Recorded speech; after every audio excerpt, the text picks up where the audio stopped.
All right, everybody, welcome to CAPECAST. We've got a kind of double dose for you tonight. We're going to talk some WandaVision, then we're going to talk a little Snyder Cut, a little Marvel and DC love, balance things out.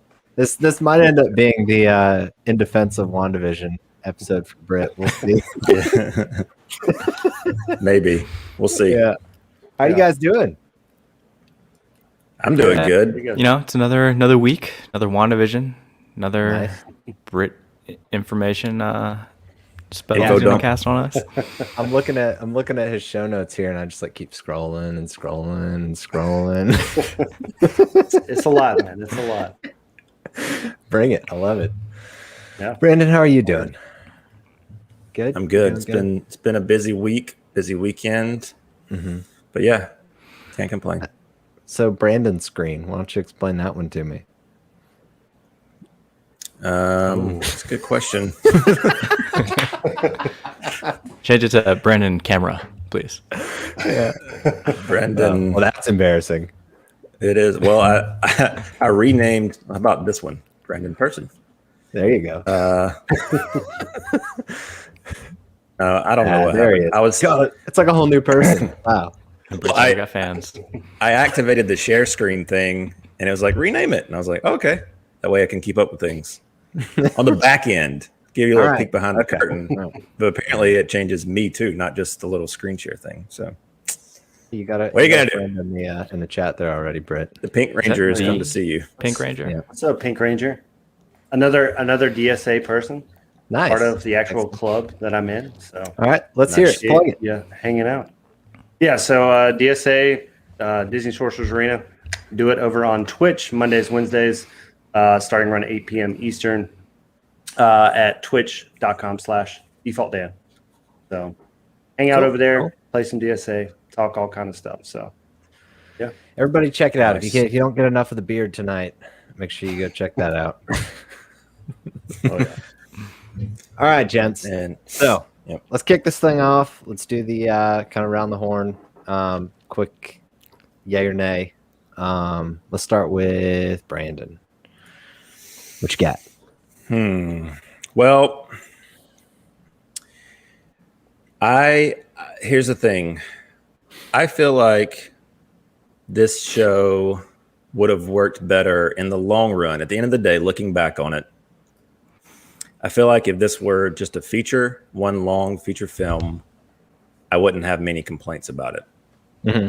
But because it was weekly and because we all did this every week and speculated and got excited and like, oh, maybe it's going here, maybe it's going there. It didn't really go any of those places. And so a little disappointing. So, I mean, Britt's but that's turning the red thing, over there. I'm trying to. Yeah. That's his hue Not lights. just the background. His hue lights change with how angry he is. Chaos magic. So at the end of the day, yes, it was disappointing because of what could have been in our heads and a lot of fans' heads, I imagine. Yeah. But it's okay. All right. Chris, what you got? I think I have very similar sentiments to Brandon. Mm-hmm. One of the things I've kind of felt since the first 2 episodes that they dropped all at once was, while I understand it helps them to kind of keep this thing going and it's drawn out and it's week to week and people keep talking about it. And I mean, here we are, doing it again. I do think maybe not like a feature, but at least they dump it all at once and you could binge it. I think maybe it would have worked a little better for me. I would have just taken it all in at once, appreciate it for what it was, but similar to Brandon, I'm disappointed overall with the series. Things I appreciate, but overall, if I have to be like Rotten Tomatoes, like fresh or rotten, I'm probably like a little rotten. I feel like we were all like this. Except for Britt. Yeah. Yeah, Photoshop that upside down. Yeah. I'm leaving Britt for last because that's what we're all looking forward to. Let's be honest. You're all good. Yeah, this show was the biggest tease to me. Like, I just felt like every episode after Quicksilver. when we saw Pietro like open the door, like I was just waiting and waiting and waiting, and then we got Ralph Boner, and about summed it up for me. Yeah. So, yeah, I mean, there's stuff I liked throughout. I mean, you guys heard it on our reviews. There's stuff I liked throughout the show, but just looking at it as the aggregate, I was just, I don't know, would have liked for just something to, I don't know, set the hook at the end, and I just felt like I didn't really get that. But Britt, what'd you think? You know, I mean, I get all the sentiments. I have some similar feelings across a lot of what you guys are saying too. So I'm not going to be the whole like, hey, Marvel can't do anything wrong, things like that. I agree, and I think Brandon, you know, you kind of sum it up. Like the fact that we had all this time in between episodes to think about, like, oh, wouldn't this be cool? Wouldn't this be great? This would be an awesome storyline. And what's funny is I think the directors felt the same way. Considering a couple weeks ago they were like, hey, so there's going to be some people that are disappointed because I think that they started seeing like that would have been cool to do and we didn't think of it. So, you know, I think overall it kind of was what I expected in a weird way. Like I really foresee these series, and I think I said it last week, like I really foresee these series being some filler and backstory, so to give you a little bit more look into these characters, because they really don't have time to put that in a movie. But I agree that there was a lot of letdowns, and I'm sure we're going to get into it with our notes and stuff, but a lot of letdowns in the fact that this was hyped up to be what's going to take you into Doctor Strange. This is what's going to be like what's going into Spider-Man. And I feel like this last episode, there was this huge hype on, okay, we're going to see Doctor Strange. We're going to see, you know, where this is leading us. And I would agree. I think there's some nods that we'll talk about, but I do think that there was some like big, huge, like open questions and just kind of disjointed pieces to it. And I also think that Kevin Feige does that on purpose also, because even with Agents of S.H.I.E.L.D., so I'm not talking about like season 3 through whatever, but season 1 and 2 were really directly tied to the movies, but you didn't have to watch Agents of S.H.I.E.L.D. to care about it. And I feel like he's looking at Disney Plus being the same way. Like I even think Falcon Winter Soldier is still going to feel standalone, and if you don't watch it, you don't watch it. But if you do, you'll get a little bit more into it. And I feel that's kind of what WandaVision was. You're getting a little more backstory in Wanda, but just like he said, if you didn't watch this, it's not going to affect you watching Doctor Strange or Spider-Man. Gotcha. Yeah. That was very politically correct. Right. You made a good effort, Britt. Yeah. Well, we got some stuff. So here's the thing. On a scale of 1 to 10, I'm not going to bring you guys up to an 8, right? Like we know at this point, you're probably for this episode and the hype of the season, you're probably sitting around at 4, maybe 3. So my only goal today, and this is what I'm stating, my only goal is to bring you guys up to a 5, right? Like if we get higher than that, awesome. I don't know that I'm but I do want to 5. go through stuff. Okay. Where are you, Britt? What is your number on that scale right now? On the episode, I think, and I guess we could do series overall. Yeah. So I think episode-wise, I'm probably around a 5 for the episode. I do think – so I think, Chris, you've kind of said this week over week, like every episode so far has been better than the last, but hasn't necessarily like blown your socks off, right? Like it's just progressively gotten better. I do think that this week is the first time we've kind of taken a step back. But for series, I would probably put it at like a 7.5. I like that they took a lot of chances with the series, and I don't know. It would have been interesting to kind of see it as a movie, but I don't know if you could have packed enough of this into a movie. You wouldn't have gotten all the choices they got to make with it.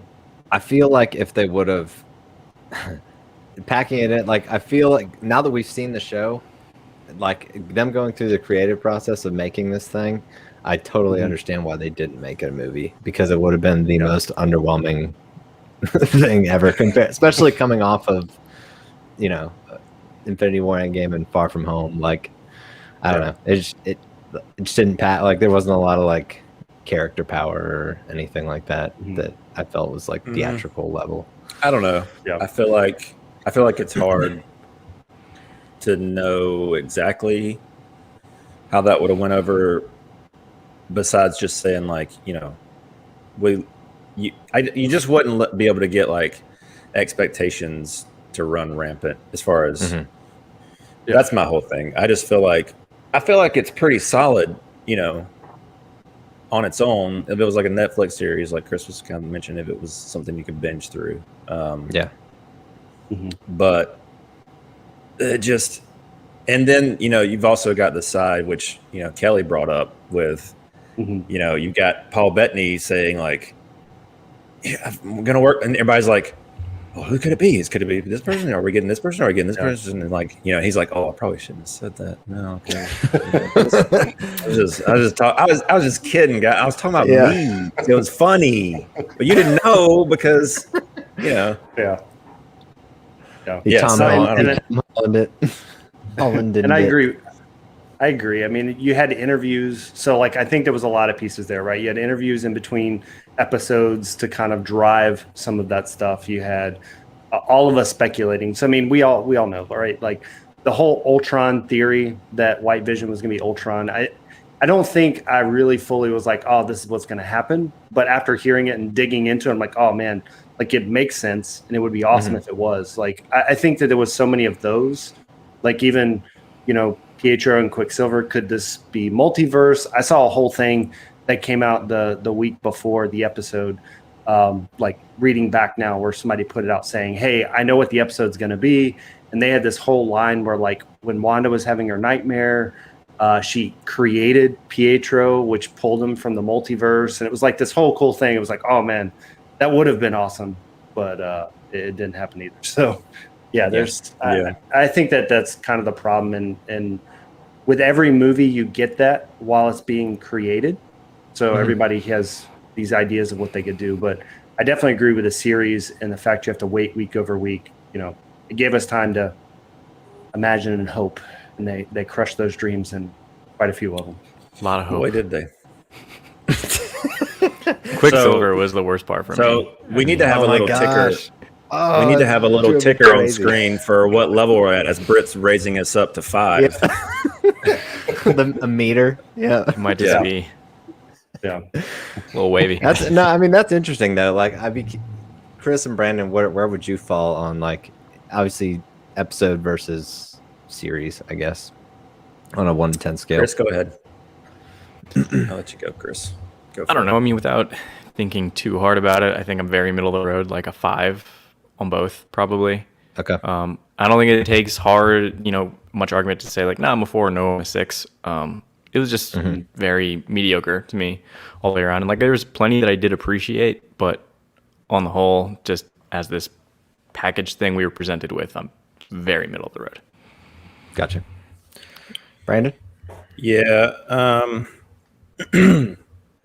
I mean, again, I think it boils down to expectations. And I wonder if I went back and watched it, a lot of times when we go see movies, we have these, like, we set these expectations. Oh, I wonder if this will happen. I think this will happen. You look at the trailer, you're like, oh, I wonder if this means this. And then you go see it. Some of those things happen. Some of those things don't. But then the second time you see it, you're like, you're just watching it for what it is. And I wonder if I were to watch this series again, which I may watch it again. I think I might let Melissa watch it. I might let her watch it. And we only let her watch so much stuff. Okay, she's got stuff to do. All right. So I've thought about, like, watching it with her because I think she would actually enjoy it. And so I wonder if I do that, how it will come across for me a second time. But and for her, because she would be watching it as a binge instead of week to week. Not that she's going to speculate about this stuff. She doesn't care. But, anyway, but to answer your question, I would say I still think yes, the boner stuff is eye rolly. There's a lot of, like, the Monica stuff is like, why she did nothing in, like, they built her up for nothing. Maybe they're paying that off later. Maybe it was just a setup. Britt will say that later, I'm sure. But more speculation.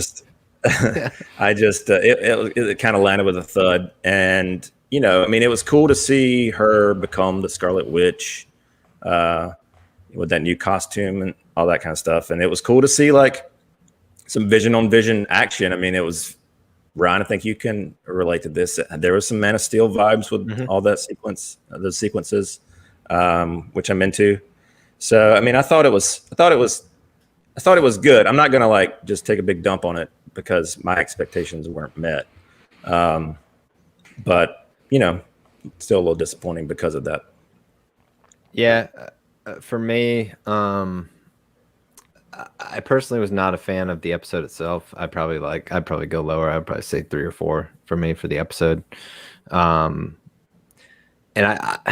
I just feel what's sad about it is I feel like they were one cool cameo or one cool whatever away from like this being like a cool 6 to 8 show for me overall. Well, when you've got was it Elizabeth Olsen that said they had a Luke Skywalker level reveal? Yeah. Come on, that's true. I mean. That's true. I totally forgot about that. She must have never watched Star Wars before because I don't think she understands what she said. Right. I think part of that was the Pietro reveal. Because again, she said that before Pietro. Oh, so she's talking about Ralph Boner equating that to Luke Skywalker. Yeah. Then. I think it was just the fact that like he was there, and then the I guess kind of the problem with that is she mentioned it, and then I think it went over well until, like you guys were saying, the episode after, and the episode, and then the finale of it not really being Quicksilver, which we'll talk about it. There's still an open door there, but kind of going through that, I think that's kind of one of those doors are closed. We'll see. Oh, we got his boner, but. I think that your name's Ralph Boner. I mean, why do that? Yeah. And it's like she can make him super speed, but she can't change his face to make anything make sense. They popped his necklace off and like, it's over. Judo throw. First off, how did he have powers? Explain that to me. Yeah, I don't. Britt. All right, make up something for us. We're jumping all around, but we'll probably. I'm going to be honest. We probably will jump around unless you want to structure us. It's all good. It's all good. No, I mean, so I thought about the same thing, right? Like, why does he have powers if he's not a mutant or doesn't have the powers to begin with? So the only thing that really explains it is the fact that when Wanda creates the twins, they both have powers, right? So Tommy and Billy, Tommy has speed, Billy has essentially her powers with telekinesis. So, I mean, that's kind of the only thing you could kind of wrap it back to is maybe she's also learned those types of things, like when she was doing the like metamorphose or whatever, like changing the cicada into the different like animals and creatures and stuff like that, and then they had the inherent powers. So, or I mean, not really powers, but was able to fly and things like that. So that's really the only explanation there. But again, we don't 100% know, but that would be the only thing I could imagine. I guess like would explain it. That one was jarring for me because I know we've spent. There he is, the man, the myth. That's him. There you go. I wish they had not done that fan service. Oh, I know. I really wish they hadn't. So let's go off that just real quick though. Like, all right.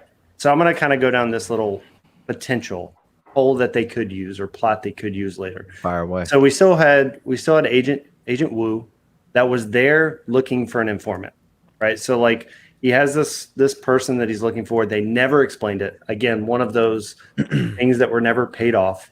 And so there's the potential that, I mean, Ralph Boner sounds like a pretty made up name anyway. And the fact that he had the headshot. Well, he had the headshot, right?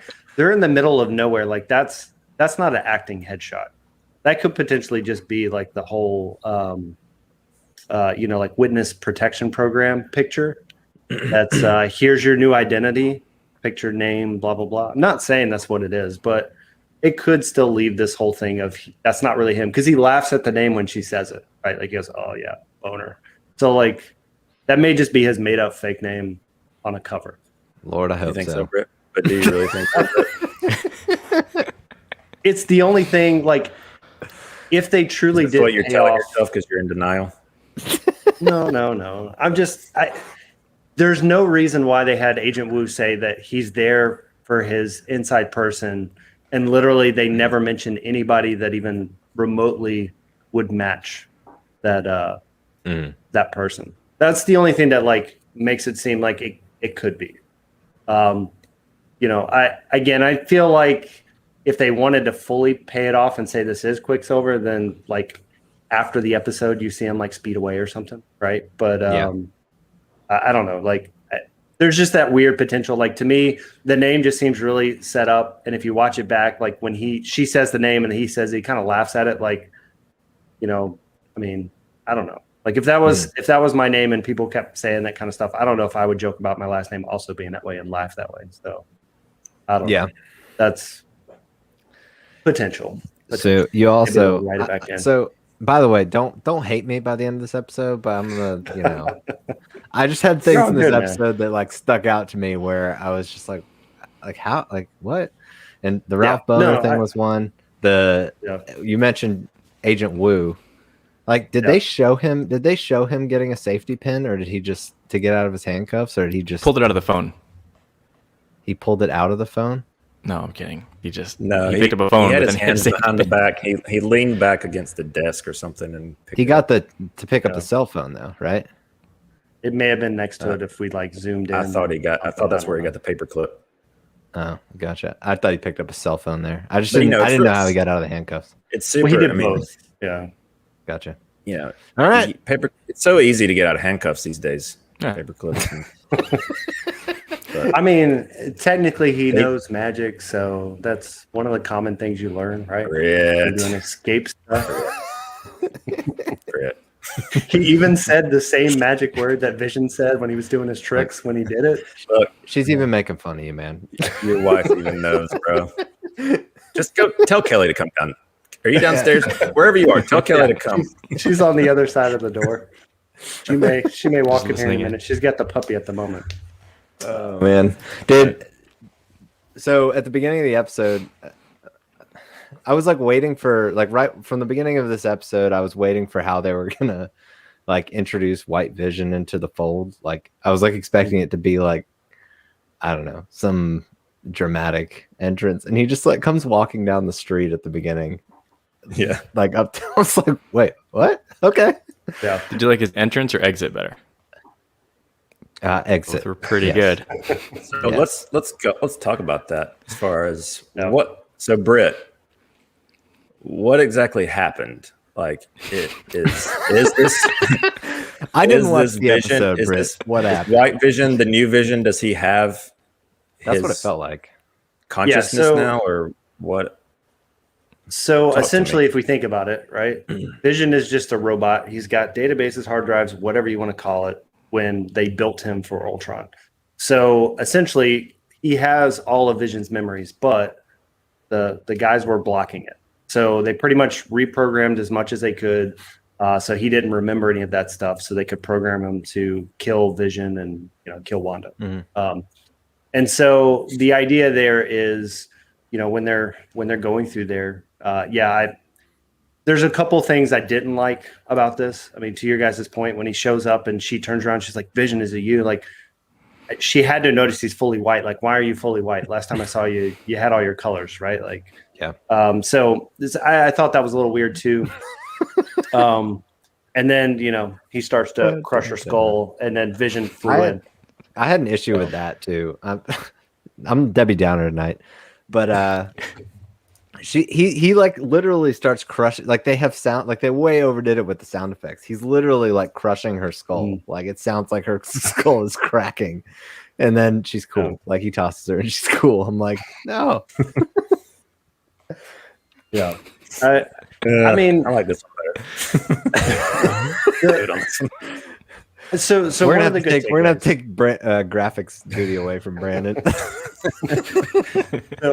So again, I mean, the thing is, there's a lot of things in this episode that I feel like, I'm not gonna lie, I feel like, and we talked about this last week, there was a lot of stuff they had to they had to do in this episode. no doubt. Going in this episode, there was a ton of stuff they had to do, and it really needed a 10th episode. It really needed one more episode to like focus and cut the stuff in half and like do the Vision story and then do the Agatha and Wanda story, and within that Vision story close out the whole sword, evil sword stuff, because again that was kind of overlooked. So I think there's really needed to be one more episode. But when it came to Vision, like the one takeaway that I thought was really good was the fact that the actual fight scene between them, like to me, where they were actually using their powers and kind of going in between each other and all that kind of stuff. Like I thought that was really good. Even if it was 45 seconds, right? Like if you took all the scenes and stuck them together, it wasn't a bunch. That was until my the favorite logic thing was, I actually enjoyed that part. Like, like that. I don't know. It was a cool way for them to like kind of deconstruct those characters. Like at the end of the day, they are like, it is not a computer, but a like program or whatever, like logic-based program. So I actually thought that part was cool. But I don't know. Yeah.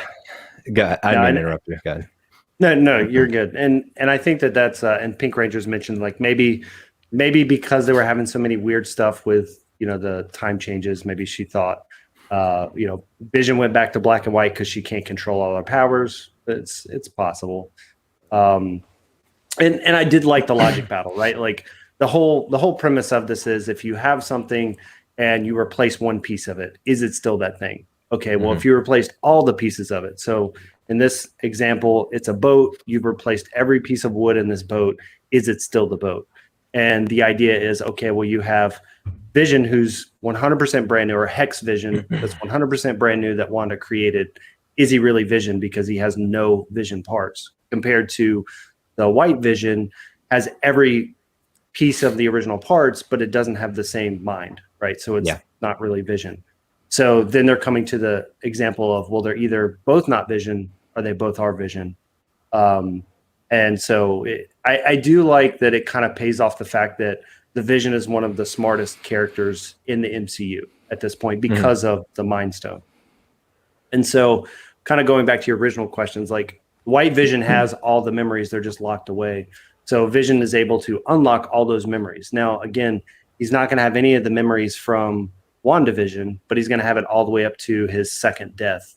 That's all kind of triggered back in him. So the thing that I did not like is kind of back to where Brandon was saying, or Chris was saying, his exit. Like, I didn't like the fact that he just like flew away. I was expecting in the after credit scenes, like him to come back or something. But there's a potential there. And I saw this today.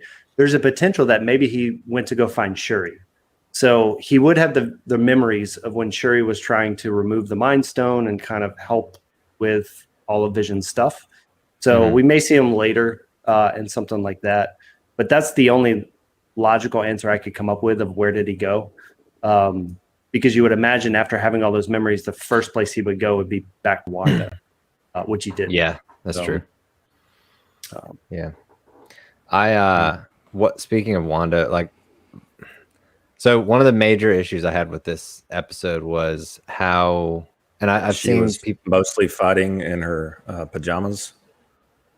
that is true, but I've seen people like online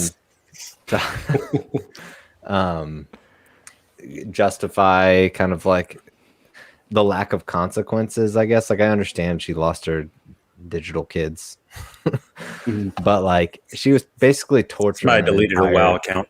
Yeah. Do we think she killed all the other kids in the town? That she locked them in their rooms for like weeks?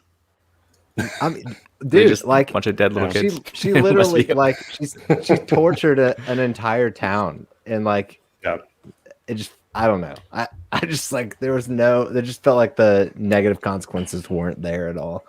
It was just like, dirty looks. Rambo shows up and she's just like, yeah, if that would have happened with my mom, I would have done the same thing. Like, I understand how you could like rationalize that, but at the end of the day, like, these people are supposed to be like superheroes, and like you would imagine they would try to strive for something a little bit more. I don't know. Right. heroic. Well, this I is, guess. and this is like post Sokovia stuff. So like realistically, she should be in trouble for doing it, right? Like at some level. Yeah. I don't know. Were you expecting like the Men in Black, everybody stare at this and erase their memory? So they didn't know it. They didn't know it happened. Yeah. I don't know. I like. No, I mean, well, that's the thing is when they have that moment where, like, her vision comes back and he's like, let's fight for it. Like, yeah, let's fight for this is our home. Let's fight for him. Like, yeah, but it's not right. You're torturing these people. I'm not rooting for you because what you're doing is wrong. Like it was supposed to be this uplifting moment, but it's like it was just it was a weird juxtaposition because like it's not just them either. Like they've got their little kids standing next to him. It's like I don't know, like not a great message to children either. It was just weird. Like I don't know. It's weird. It's also weird because of Vision seemed to be so turned off by what Wanda had been doing, and then he's like, "All right, I'm in. You know, let's do this. Let's fight for what you've done." And I don't think that they had enough. Again, I think one more episode would have really helped the whole series. But I think that they try to show with the Darcy conversation, like in the previous episode, like I think they try to show that Vision's outlook on this whole thing changed, right? Like when he starts to realize like, oh, Wanda's doing this and, you know, I see all the pain she's went through and all of this. So I think they try to show you that that's changing, but I do agree. It feels pretty abrupt with how that changes. And, you know, especially later in the episode, like you're saying, where, you know, Agatha starts to remove people from her spell. And you see a lot of their anger and hatred towards Wanda for trapping her in there and stuff. So yeah, I could see those being kind of some weird stuff. And I agree when kind of at the end where she's kind of walking down the street and they're all just giving her the evil eye. Like you figured they'd be a little more mad, but maybe at that point they're still scared. Like you can be mad, but I mean, she could just look at you and choke you. It could just be too like, it could just be because like if something like this happened in like a I don't know, a Snyder movie, DC movie, it's something I would be more accepting of because like it's less like the characters in those movies are very human. Like they make a lot of mistakes, and I feel like with MCU stuff, I've just kind of been programmed that like at the end of the day, like wrongs are righted, and like I don't know. Yeah, I think the only thing though is I feel like Wanda, her story is one of the only characters in the MCU that isn't that way. If you think about like when she blows up the building, right, on accident, and like everybody hates her for this, and like the whole story, like back in Civil War, where Vision's even saying like they don't hate you, they hate the monster, right? Like it's this whole thing that they've kind of come up with, and so I do feel like her story is a little bit more of the people don't understand her. And so because of that, they hate her, which goes back to mutants, right? Like in X-Men, like that's the whole premise of X-Men and why people don't like mutants. They don't understand them. So I definitely agree that there's some pieces there where it needed a little more explaining than maybe. I think that's half of it where like, I get what you're saying with Wanda. Like she is definitely of the characters that exist in that world. She's one of the more flawed. Like she's damaged, like mentally, the stuff that's happened to her in her life. Former terrorist. But more of I guess, and maybe it's something that we just haven't seen yet. But I would just be surprised if they went back to it. But just like outward in, like there was no punishment or like. I don't know. Like Darcy crashed into Hayward's car, and then all the sword stuff's wrapped up. All right. Yeah, I don't know. It to me it feels like, and I know Brandon, you'll know this, but to me it feels kind of like how Dexter ended the last 2 seasons, where it was just like here's all our timelines and all our stuff we need to get done. And it's just like, all right, well, let's start clipping these away. And so this episode really felt like that. They didn't pay off a lot of these setups. Yeah, this is a question I was thinking about too when I was watching it. Britt, do you have an explanation for why or how the kids chose Wanda as their mom? That's the word they used, or she used. Yeah. So it kind of goes back to, or I guess I think it has something to do with the last scene, right? The after the credit scene. So at this point, after the credit scene, I think she's looking into the multiverses. And back in Doctor Strange, the Ancient One says, whenever you're using magic, you're pulling from the multiverse.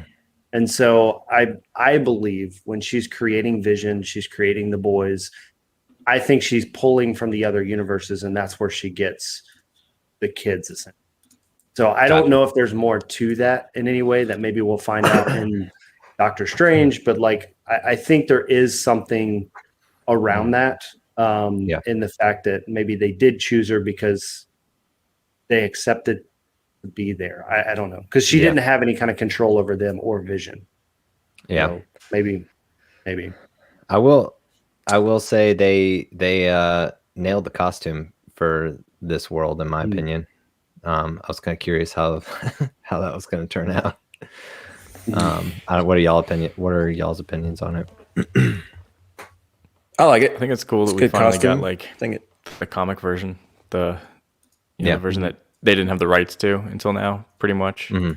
That's one thing I will say for this series is they at least set up the Scarlet Witch as she is in the comic books, and not like the version that they were allowed to do. Yeah, so it was cool. We got the visuals for it. Yeah. Chris just seems so mad on this episode. It's like, just the boner thing. Just waiting for the mutants, but all right. Well, that's the thing. Like, I was like, whenever that end credits scene started and they're like going over this lake, I was like, is it Alkali Lake? Is this a Wolverine thing? No, it's not. It's my car. I like how you in the show notes, Brandon wrote for the cast, Evan Peters, Pietro Maximoff / Boner Boy. Oh, Boner Boy. And so like just to kind of answer that question, that was the Mountains of Wandagore is essentially what they're hinting at there, which is in one comic run where she's born, another comic run that's where the Darkhold was created. So there's some hints around the is it Cthulhu is the elder god of chaos, so he's the one that creates the Darkhold, which is the book she's looking at. So there's a lot of nodes within there, but we don't really know exactly where it's going to lead. But that could be the big bad in the series. It could still be Mephisto going into it, into Doctor Strange. It could be Wanda. So like, I think that when we start to look through this, there's going to be some stuff where, the Darkhold itself, and I'll talk about that first, and then we can go into kind of maybe what it means with Wanda. But we talked about it a little bit on some of the other episodes. So the Darkhold is like essentially the worst book, magic book that anybody can have as far as evil goes.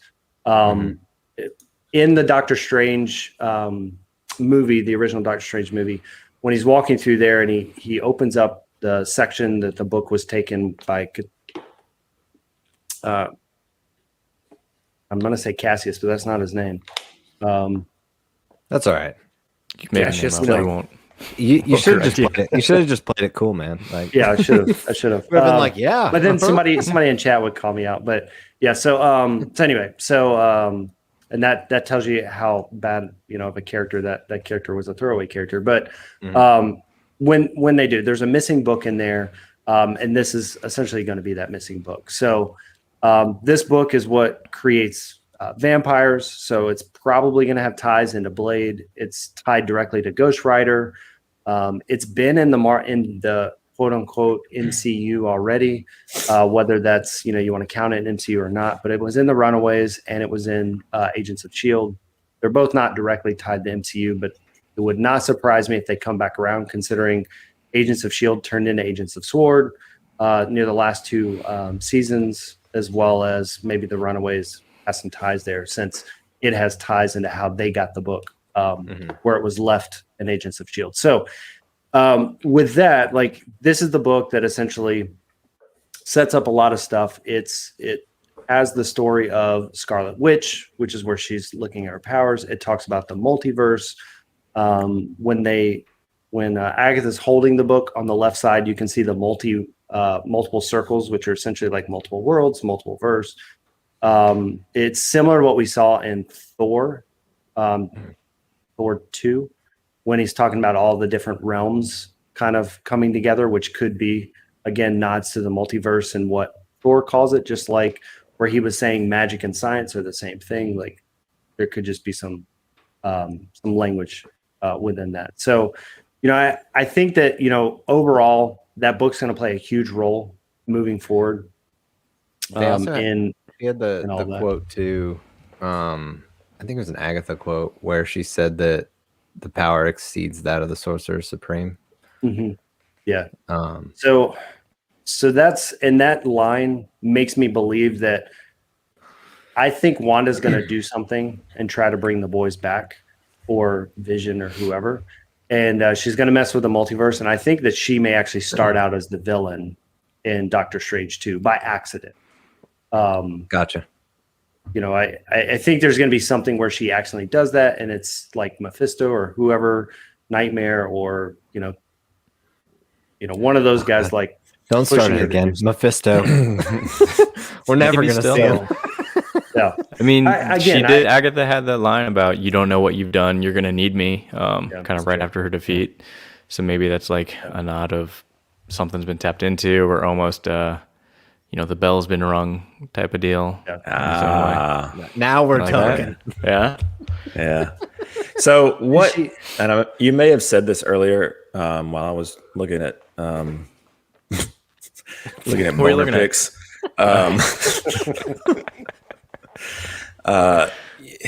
When the end credit scene, when she's doing her Dr. Manhattan thing, like, is that what it's in? Like she. Well, I mean, like she's like outside of her own body, what is going on here, guys? Yeah, that's so that's, that's back to Doctor Strange. She's doing an astral projection, and so I agree with you, Pink Ranger. I think that if she does start as a villain, I think it'll be really good, and then we'll probably figure out something that's pulling the strings, but.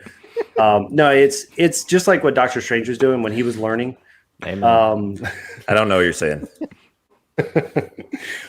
So like in Doctor Strange, when he starts to try to learn, right? Like that's the whole thing. Is Doctor Strange was the most powerful Sorcerer Supreme because he was learning all this stuff, and he figured out how to do astral projection so that while he was sleeping, the astral projection could keep learning. And so that's what she was doing. Okay. Now she was doing it to a different level, though. I was curious if it was like some sort of like thing where the Scarlet Witch side of her was doing, like she was like letting Wanda like live her like comfy little life, and like make her think that everything's okay. But then in the background, this side of her is like up to no good, Right. No, I think it was just her learning. And again, I think she's doing it to a different level. Like what you said, Chris, she's more powerful than the Sorcerer Supreme because when he does it, his body has to literally sit there, right? Like his astral projection is outside of his body, whereas I think she can essentially do her own thing. It was a very similar visual to him doing it too, right? Yeah. Yeah. And so there's another thing, and whether this matters or not, but in Agents of S.H.I.E.L.D., you could not, with the Darkhold, you could not read the Darkhold without it taking over you. So there was a whole thing where if people read the Darkhold, it would take control of you and make you do stuff you didn't want to do. And so there's also this whole argument of she was doing it with astral projection, so she wasn't actually reading it. Like it's out of body and it's not going to control her. Whether that's true or not, that's kind of how it was played off in Agents of. They ended up having like an android, which her name was Ada, read the book because they didn't want humans. Gotcha. Which could be interesting. What did you guys think about the I guess mid-credit scene with the Skrulls, the FBI agent? So full disclosure, that's it. Boom. Not a fan of Captain Look at that production Marvel. value.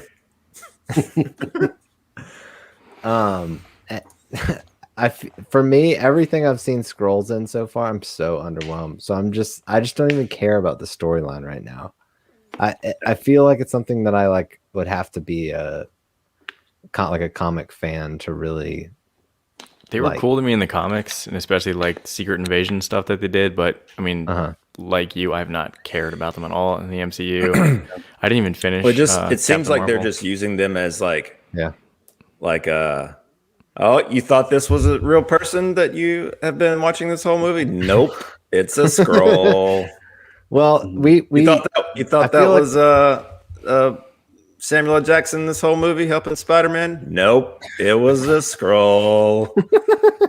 It's like, okay. We talk like it seems like every week about if they're like setting up the next big bad or whatever. Is it possible that this is because in the comics, like the Secret Wars is like involves the Skrulls, right? Yeah, Secret Wars, Secret Invasion. They play a bigger role in Fantastic Four because you have like Super Skrull, which can also absorb like powers and different things. But yeah, I mean, it's definitely just a setup. This is a setup to Captain Marvel 2. So I think kind of you guys mentioned it, like Monica Rambeau. It was cool when she got her powers and stuff, but literally she didn't do anything. She didn't fight Wanda. She didn't fight Agatha after they even showed that she could like Do you think she kept her somewhat powers? resist her stuff. Yeah, I think so. do I? I think If she kept her it kind of powers. mentions. With Oh, that yeah. scroll I mean- like conversation, it's implied that she did. I think so. I think her DNA was mutated Mhm. enough to where it just stuck. Compared to everybody else, I think was just like mind control. Yeah. But yeah, I think they're all just setups for Captain Marvel 2, and then So Secret when Invasion is- at some point. is she referring to? No, I haven't seen Captain Marvel, so you'll have to excuse my ignorance when I ask this. But is the scroll that she's referring to, is that Ben Mendelsohn's character, or is that character dead? Anybody? I thought it was going to be No. Samuel L. Jackson she was talking about. Like Yeah, when she's pointing she's- up. I She's don't talking think he about died. Samuel Nick Fury. Jackson. Yeah. Okay. So yeah, they're talking So about she's talking about Nick Fury. yeah, like Nick Fury wants to talk to you up in the spaceship, and there's a potential that scroll could have been the little girl that she met when she was little, but again, met a long time ago and then just kind of never remembered each other or something. There really wasn't like they remembered, but the one weird thing was she didn't like it didn't phase her at all when she shifted into it. So Yeah. and she had to at least known it a good while with her mom and stuff of the scrolls that are helping. So Or they didn't give her that direction when they were filming. I forgot to tell her like, oh, look, surprise. See, this is Brandon's wah. you get to do that for us whenever we watch Zack Snyder's Justice League. That's right. But I've got So they'll be So I much do have some- angrier.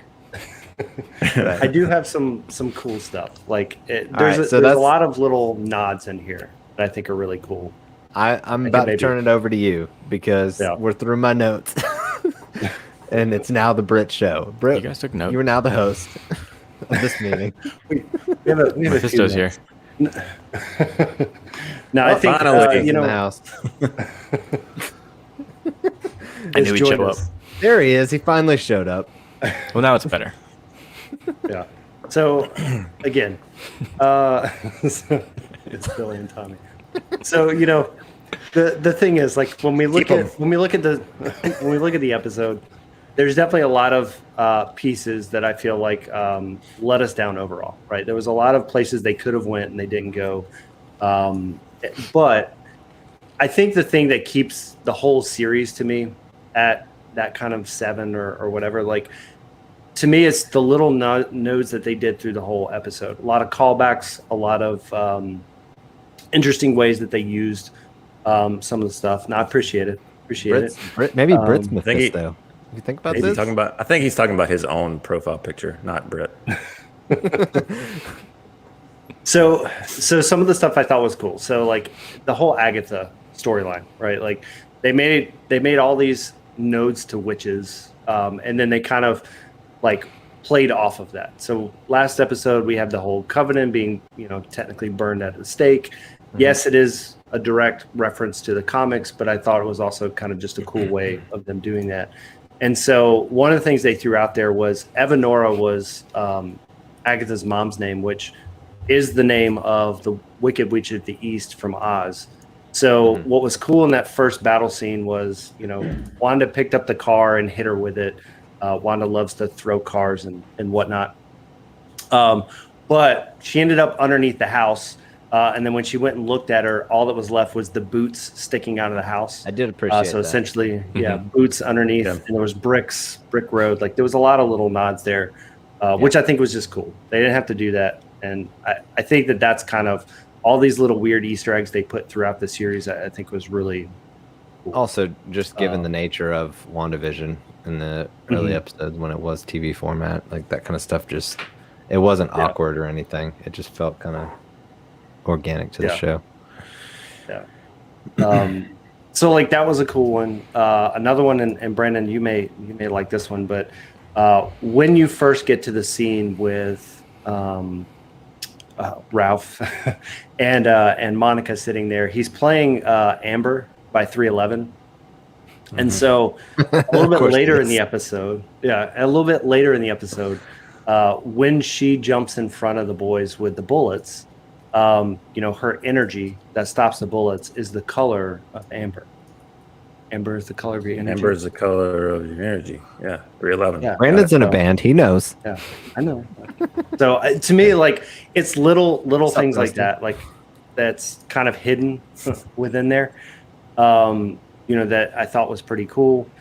I kind of going back to that logic battle with Vision versus Vision.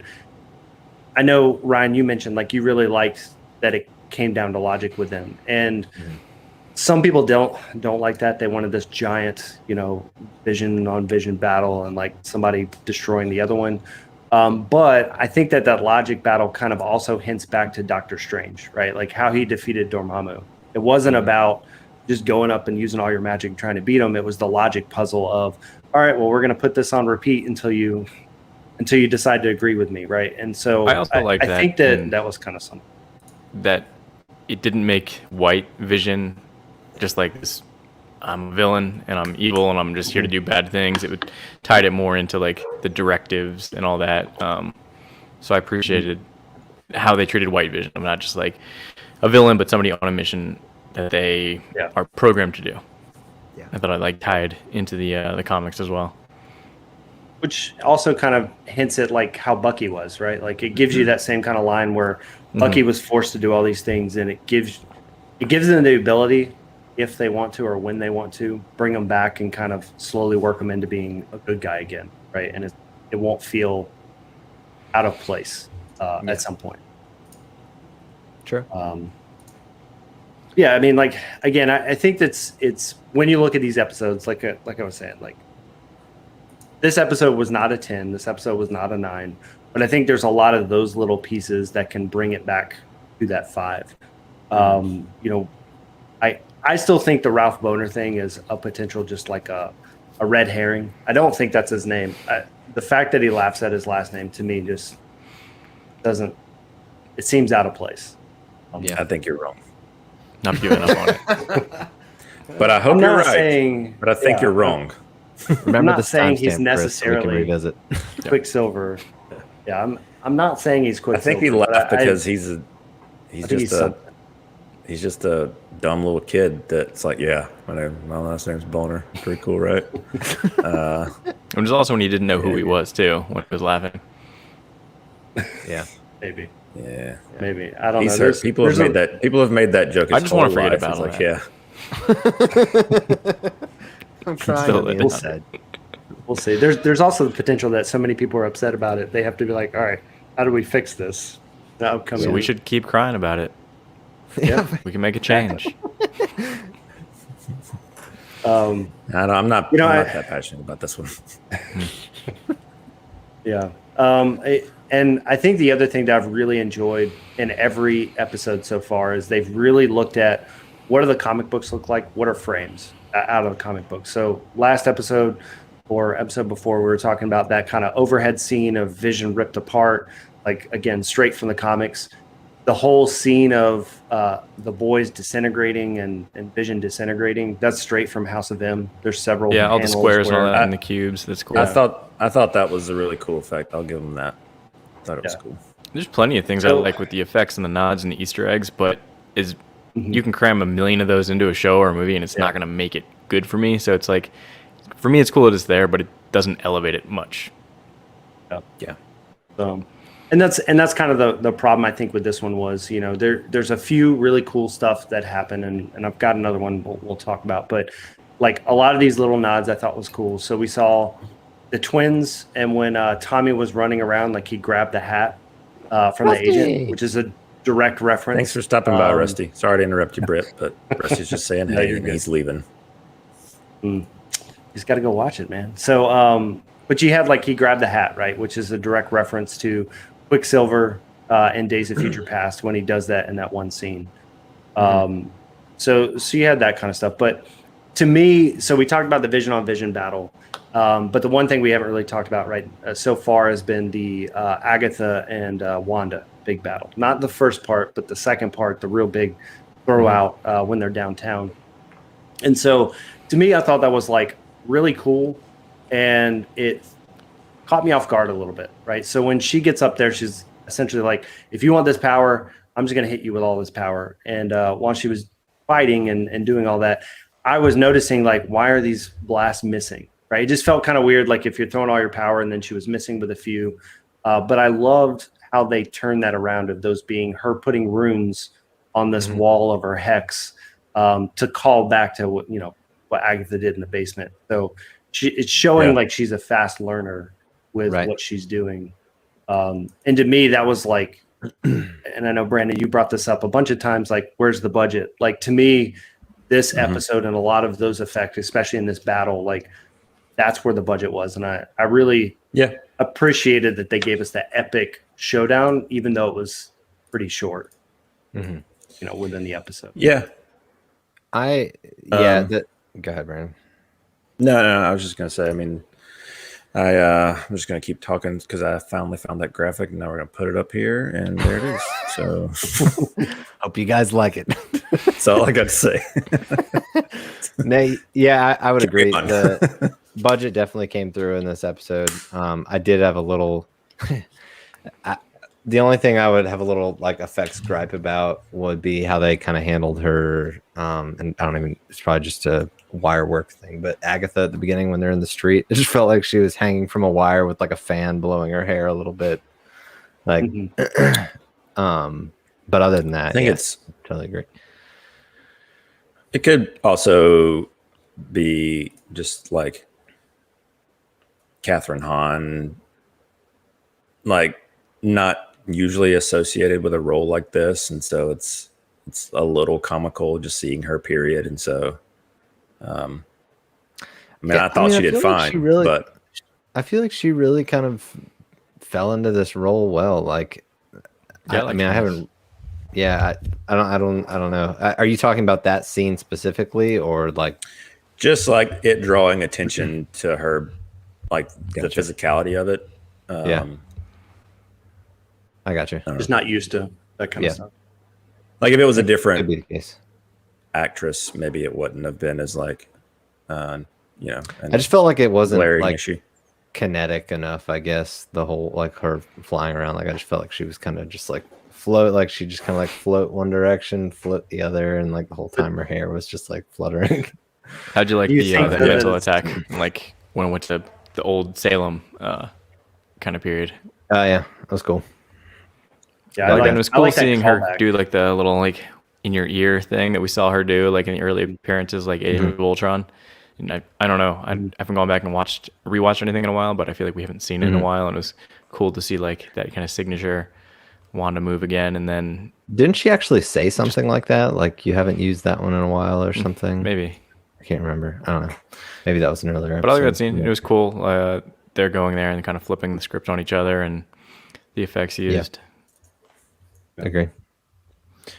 Yeah, so Yeah. I think that's kind of, to me, when we look at like the episode itself, like the battle scenes are what really stick out, and I think that they did really well. It's just kind of going back to it, like the story, right? It just felt like it was wrapped up too quick. The whole 3-way battle, but really like the sword agents really weren't anything. They could have not been there, and you'd have been fine. The Vision versus Vision, which was pretty short, and how it kind of just like Vision flew away. Like I really would have expected the other Vision to like the White Vision to like come back at the end to help out. It's an interesting question. I feel like we can. And I'm sure we'll get to that one. So no. Nah, I'm like, I have like tempered expectations as far as excitement level. I mean, it's gonna be fun watching. Here's the thing, I'm excited to do this. You know, that's what I agree. I agree. The biggest takeaway. I mean, I loved watching Mandalorian, but it was a lot of fun just getting together every week and talking about it. Just like it's been a lot of fun getting together every week and talking about this. I agree. I'm not like highly anticipating Falcon and the Winter Soldier, but I am up for being, surprised. I'm just not like, I like both those characters just fine, but I'm not like diehards for them. So maybe you guys are. Same thing with like this series. I wasn't like, oh yeah, Wanda and Vision, I can't wait. I am excited for the Loki one. I'll say that. I think it has potential. But I'm a huge of any character that has kind of popped up in the MCU. I'd probably say Bucky's the guy that I've enjoyed the most. Yeah, but they cut his hair. I know, and I agree with you. It's a long hair guy. But I think I'd be more excited for that show. I had an issue. I really wanted to see him get the shield at the end of Endgame. Yeah. So and who knows what they're going to do with the show, but I don't know. That kind of put a damper on that one, I think, for me a little bit. I don't know. I just felt like there was so much build up there with him being buddies with Steve, and I don't know. And then it was just like, no, not him, the other one. I think that they did that. I think they did that on purpose too. Like in the comics, like both of them get the shield on different comic runs. So I think it was a little too obvious to give it to Bucky in the MCU. And I think that by giving it to Falcon, it allows him to have more of a story. Because if you look at it like, all right, if Bucky gets the shield, then Falcon's still a sidekick, right? And he just doesn't do much beyond be a sidekick to Captain America. Whereas with giving it to Sam, like now the Falcon can have a whole movie if you want to give it to him, right? Like it just, whereas like Winter Soldier can still go and do his own thing. Like, I don't know. I feel like that's what I want to see, Britt. I definitely have tempered expectations for that series as a whole, and I think I'm on like kind of the same page as you guys. Of like, I enjoy the characters fine, but they're on their own or together. They're not really kind of bringing me in. But regardless, I'm a fan of anything that they're putting out, MCU wise, comic wise. Just the fact that it's being brought to the, the small screen, the big screen. We're seeing things in live action that growing up I never thought I would. So I'm always going to be excited for it. I do love the fact that we can hang out and talk through it. But that series, I'm not really excited. But Loki, definitely. I've got some jitters for. And the What If, I know nothing about it, what they're doing. But some of those comics that they did were my absolute favorite. Have you really seen excited the trailer? to see what they do. Have you seen the trailer for that, Chris? Okay. So yeah, got it. Looks cool. The animation style looks great. Yeah. I am. My I forgot about that favorites. one. I am excited for that. I think it was in the 80s they did one, and it was if Spider-Man and Wolverine teamed up because there was like an accidental murder that kind of rocked them, and they ended up going to like Russia for like a decade and become like these secret agents, and like Spider-Man starts killing people, and he hones his spidey sense into like basically premonition. He just knows what people are going to say and do, and like it's to where Wolverine of all people is freaked out of how lethal he becomes, and it's like something you'd never see in the real universe, but it's such an awesome story that they did. So those type of things, it'd be cool to see. You should definitely go check out if you're fine with spoilers. Go check out the preview, the trailer they put out almost last year. But essentially, it's each episode's going to be a standalone episode of What If, just like the comics. And to Brandon's point, like the animation looks really cool. The style they're going with them. Yep. Yeah. But kind of going back to like the fact of like, are these future ones going to be good? I think the thing that excites me is with these last 2 episodes of WandaVision, we've really seen where the money was put in.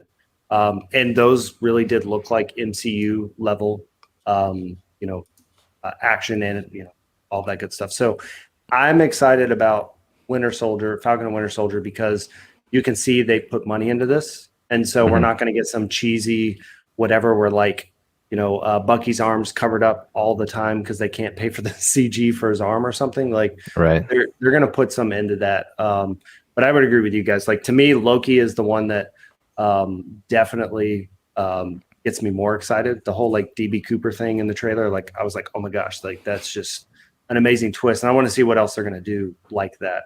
But I think Falcon Winter Soldier would be good. I think it's just going to be set up like a buddy cop kind of TV show. Maybe it'll be great. Marvel's been the one that's really surprised people with properties that nobody's been excited for, had a lot of expectations. You look at like when the first Iron Man came out, Guardians of the Galaxy. They've done some cool things when people didn't really have high expectations. So maybe this will be it, and I hope so. But I'm not really counting on it so much. So I think the hard part with that series, just like we experienced here, is making sure expectations are set correctly, because you do have so many storylines. Like Zemo can bring in the Thunderbirds. Is that right? Me and Brandon are just like, yep. Yep. Correct. Yep. You got it. Thunderbirds. Thunderbolts animation show from G4. Thunderbolt carry over there. Somebody's gonna destroy me in the comments or whatever. But Thunderbolts is the other one. Chris is which can bring in a whole bunch of stuff, right? And then you've got the whole thing of the potential, like they've already said, this could introduce mutants. Like, I don't know. I think as long as expectations are set, and we don't go down the same kind of rabbit holes we did with WandaVision, it should be pretty good. So it's a good point that Brandon pointed out at the beginning of this one. Like, I think that was the biggest letdown of this episode and of this series, is just the fact that the series was good. It wasn't great. It was good.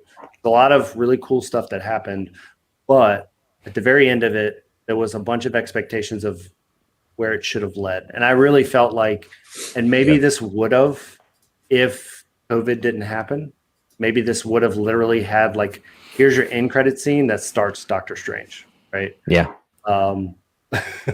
But it's kind of one of those where it didn't. And at this point, I think I was reading something yesterday that said, we have to remember when they were doing the end credit scenes, this was when COVID was happening, and Benedict Cumberbatch was literally locked in a room and couldn't do a cameo if he wanted Release to. schedule was very different at the time too, right? Yeah. They were originally. I mean, Doctor Strange should have already been out at this point. So, but I am looking forward to it. They did say Doctor Strange could be more of a horror movie. That's come out 2 or 3 different times, and then they say it's not, and then they say it is. So we could see some really cool stuff with it. Yeah. Yeah. Well, I mean, the last one was a horror director as well. Yeah. So we could see Wanda and bringing in some of these other characters or whatnot, and could get something pretty cool. Yeah, that's one thing about the show is my stock is definitely up for Wanda's character. Not that I didn't disliked her before, but like I feel like she finally got a little bit of I don't know. You finally like got into her head a little bit and a little development, other than just kind of like brief. Well, childhood. I feel like they're able to actually kind of get to the good stuff because they have Fox now, and that they can actually really go a little deeper with their character. It seems. Yeah, and I think that this is the point where starting to dive into this multiverse, So this opens the doors. Not saying this directly led into Spider-Man or any of that, but this opens the doors to where in these upcoming movies they can start to figure out how to retcon some of this stuff. Whether it's they go to a multiverse where you see Magneto with Wanda and Pietro, or you start to see mutants appear or whatever. So I definitely am looking forward to see where they go with it. The last little takeaway, which you guys may or may have not caught, is in that last scene. So kind of, again, the disappointment we had was I was expecting to see, the sling ring opening up a portal in the last couple seconds of either the show or after credits or whatever. But they did do one nod to Doctor Strange when they were coming into the cabin. They were playing the Doctor Strange music in the background, but it was like slowed down in a different key. So it sounded a little creepier, but it was the Doctor Strange music. So I think that's the only real big nod to Doctor Strange outside of them saying, she's more powerful than the Sorcerer Supreme and that kind of stuff. So I'm interested to see how this piggybacks in there. I'm interested to see if this is a scene in Doctor Strange. We've seen in credit scenes do that before with like Thor and Doctor Strange, and that be a part in a different movie. So like we could, but I'm really looking forward to what kind of happens with the lead into the movies. But I definitely agree that a little bit of a letdown. We didn't have a direct like, hey, here's Doctor Strange walking through a portal saying something. Or big bad showing up at the very end. Yeah, Paul. Or it Paul being Bettany, Alkali man. Lake. Yeah. That would have turned the whole show around for Brandon. They got me excited for another little brief moment and then let me down.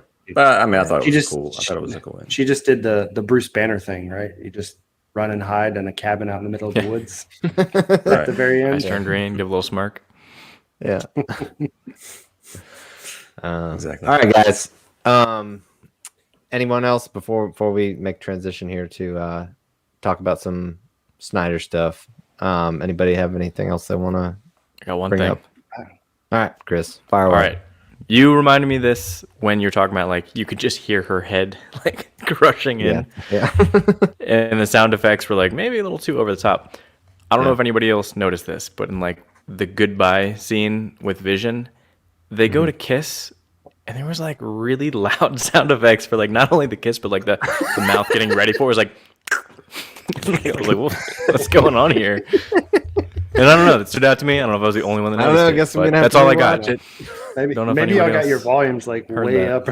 Yeah. It was Brandon, when strange. you rewatch with Melissa, keep an eye out for us, and I'll report back. Keep an ear. Yeah. out. Watch it in the I really need to know see that. how loud That's it an really important one gets. for me. Yeah, this is a make or break thing for Chris here. So it is. I'm saving my my 5 is on hold until I get the answer to that. There you go. Yeah. Britt, you got anything else? No, I mean, like I said, I think there's a lot of nodes, and kind of to Brandon's Oh point. wait, sorry, I think, didn't scroll down to the second page of stuff. Oh, yeah. No, I think we're good. I mean, like again, I think there's a lot of little things, and kind of to what Brandon was saying. I think if we went back and watched it now, knowing what those expectations were, I wonder if it would be a better movie. It's sad to say, but like this is how I felt with a lot of the older Spider-Man movies. Right, when we went back and watched like the Tobey Maguire Spider-Man, even the Andrew Garfield Spider-Man, there was always these huge expectations of Sinister Six and all these different pieces. And I feel like those movies had a lot of the same feel where you thought where it may go and then it didn't go, and you were like, okay, well, I didn't like the movie because of that. But if you Toby kind of wanted look to go at all perfect.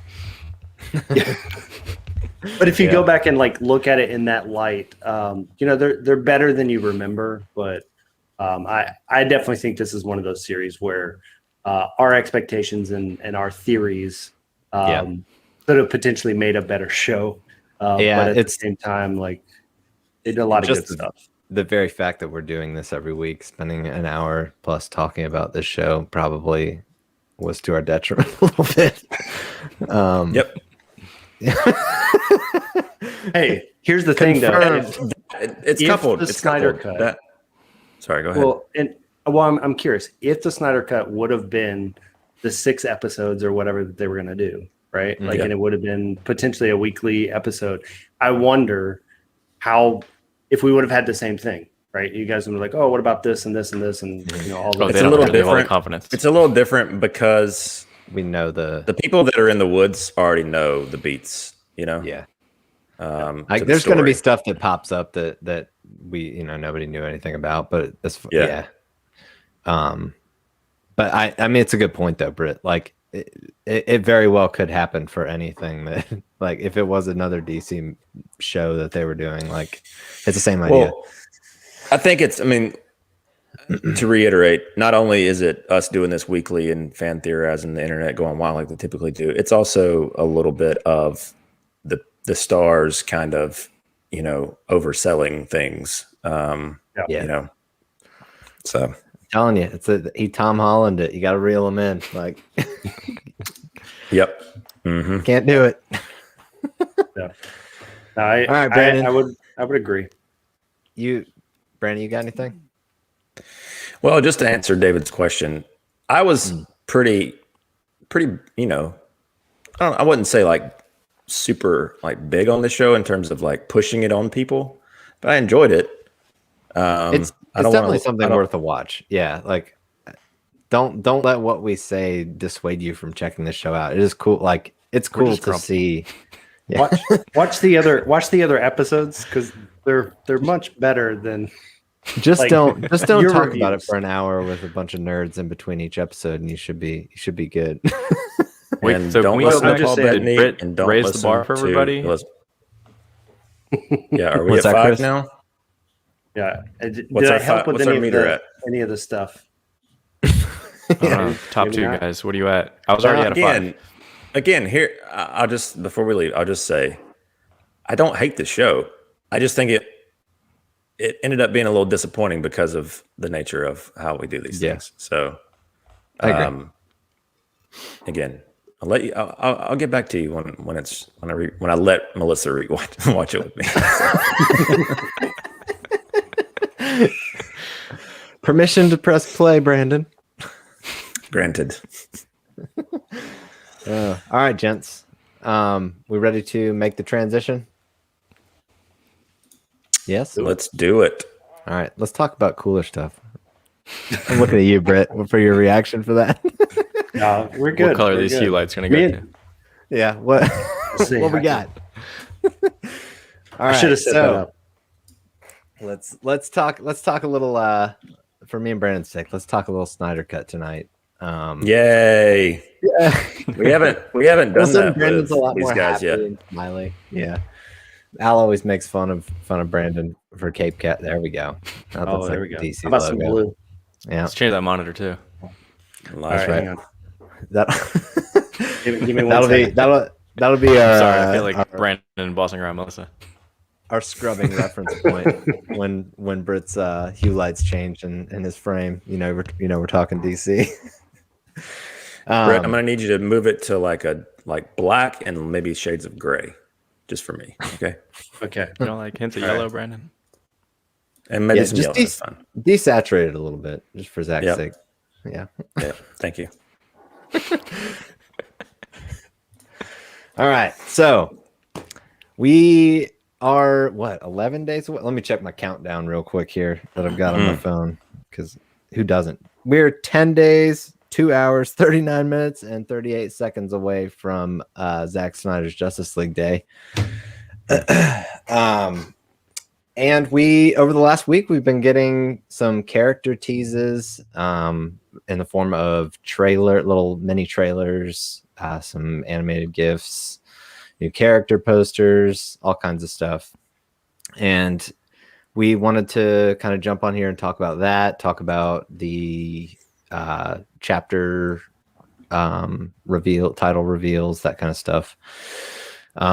So, Brandon, where do you want to start? Do we want to start with the chapter? Yeah, I mean, stuff? we can just go through. We'll just go through like the chapter reveal, the names. I guess we can start with that. That's something we can quickly kind of get through. And if you have any comments about what you think they could pertain to, sound off. So, all right. So yeah, the first chapter, this was actually revealed in an interview on that IGN FanFest thing is don't count on it, Batman. So Ryan and I know what this means, but you guys, what do you think it means? Chris, Britt, take it away. I'm looking at you.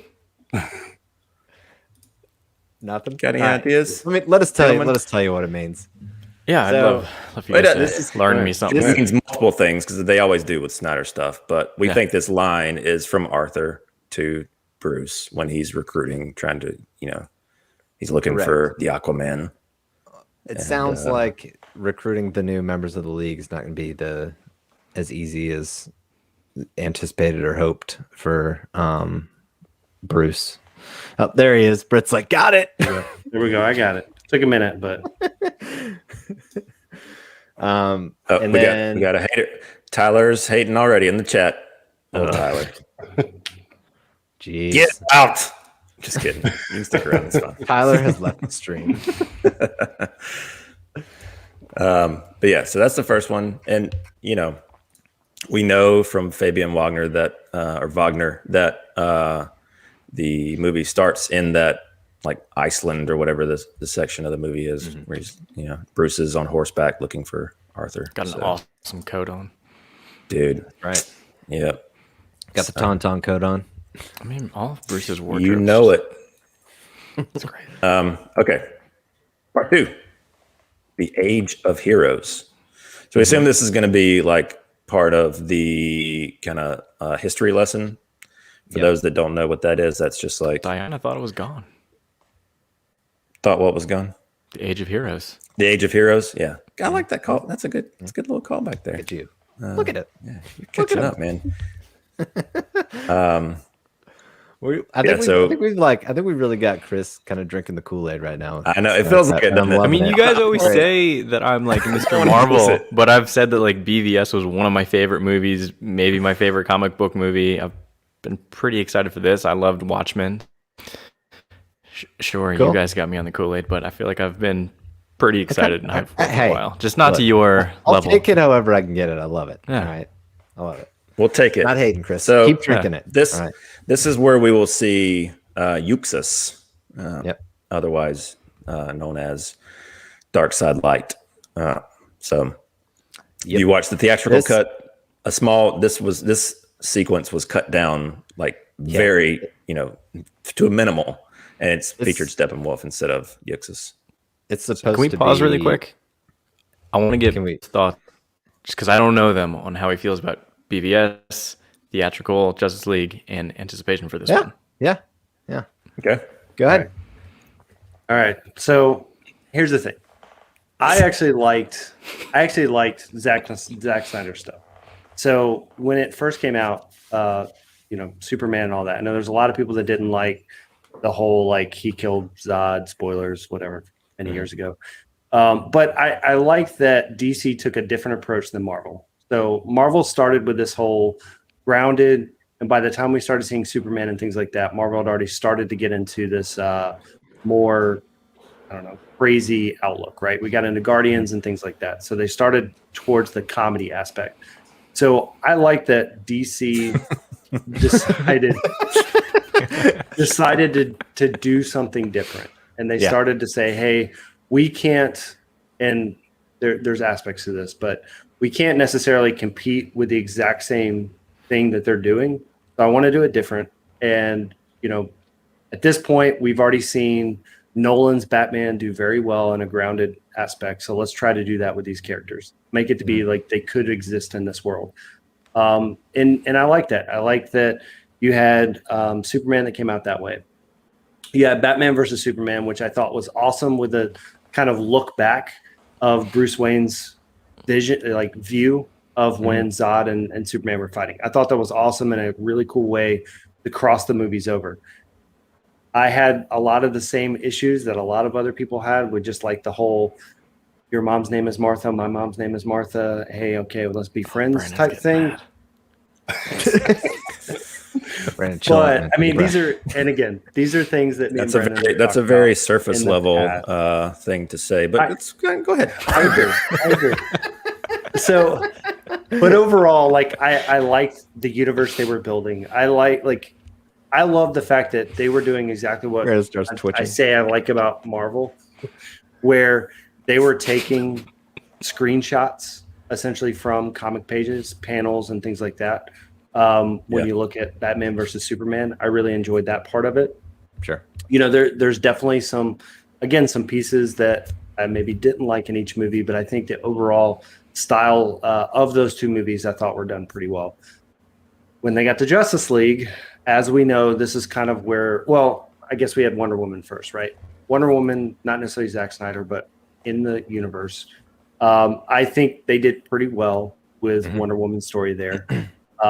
It's a harder comic to bring people into and a harder movie to bring people into because of just kind of her story and all of her stuff, right? So, like, I think they did a pretty good job of that. It did feel a little less Snydery, like real world, but I get that you're starting to get into fantastical with Wonder Woman and the Amazon.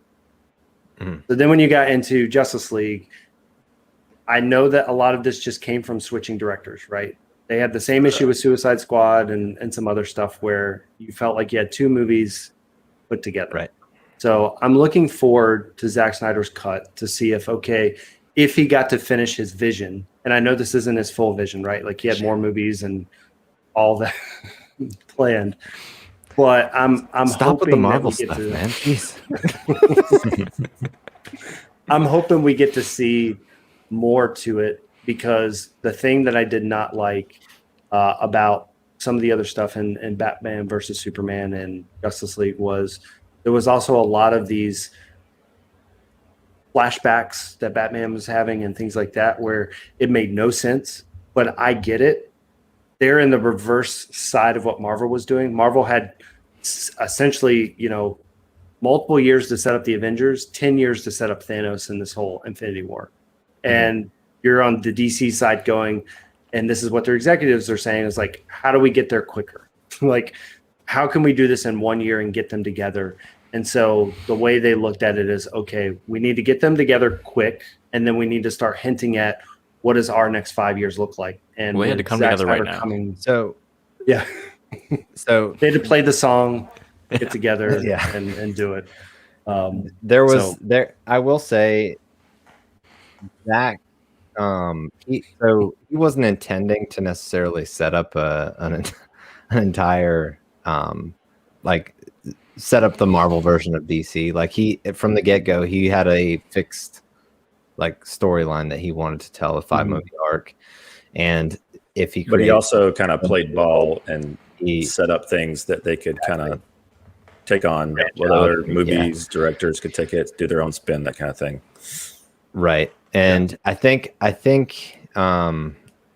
BVS, like you were talking about, they did have some flashbacks, some flash forwards with the Nightmare stuff that I think people. Yes, I remember Britt talking to you. I think it was the day after BVS, and we were like, "Yeah, that Nightmare thing out of context is kind of jarring, but think about how it's going to make sense in the next film." And they never did anything with it. It is now. But it is now, exactly. But that's what we're like. But it's going to make, when you go back and watch BVS after watching Justice League, and they have more of the Nightmare stuff, it's going to make so much more sense. It's going to be really cool. Be like, oh, look how much they were setting up, and we didn't know at the time what this all meant. But I just really remember that distinctly. I was going on a walk with my dog, and I was talking to you, Britt, and I was like, yes, you're right. Yeah, but you weren't right. But now you're right again. So it all comes back. That's probably the thing that I'm most excited for is I feel like this is a real chance for people to, and the fact that it's obviously we want to see it in theaters, and I hope it gets an IMAX release, but the fact that it's a home release, it's easily accessible. I think it's cool if people are able to jump into it and start drinking the Kool-Aid, and requires less of a commitment to get up and go to a movie theater. If we were going to see any buy-in for future material, I feel like this is the easiest way to develop word of mouth around something like that. Plus, think about when BVS came out and everybody trashed it just to trash it, and then people didn't go and see it, but they formed opinions on it. Where now it's you really have way less of an excuse not to see it and make your own opinion. So that'll be That's true. cool, and I'm excited for that. I got to Sorry that I address derailed you, this 'cause Brandon. David is actually wrong here, and I know David. So people that want to be like I'm bullying somebody in the chat, I know him. Okay, So this actually does play into the narrative of the film because Bruce takes this as a warning that Superman needs to be dealt with. Essentially, he sees it as because Flash says you're right about him, you're always right, fear him, and so that's just the ammo that Bruce needs to be like, yes, I'm taking this guy down. So there we go. It's that combined with Lex manipulating him throughout the movie that drives him to actually, obviously, and then you've got all the Martha stuff at the end, but that's what ultimately drive. I feel like they needed to attack him from multiple angles to convince a guy who is like this brilliant, and obviously he's emotionally scarred. He's Batman, but and they had already set up that he's the Batman that's seen a lot at this the point. Robin he's suit a different, and yeah. Well, and that's But and I'm that's sorry I kind of derailed the you, Brandon. pieces. Wayne Manor has been burnt down to the ground, theoretically by Joker. Maybe he's going through some stuff. The rules have changed. The rules have changed. Alfred says it himself. We say this all the time. We're like 20 years in Gotham, right? You know what I mean? Exactly. How many good guys left? How many stayed that way? That's right. I don't know. Right. Not a lot. That's a good one, Not a Brandon. lot. You should write that one down. Well, and so I think that's the problems. I mean, the problems I have with the series are a lot of that. The fact that there's so much story there.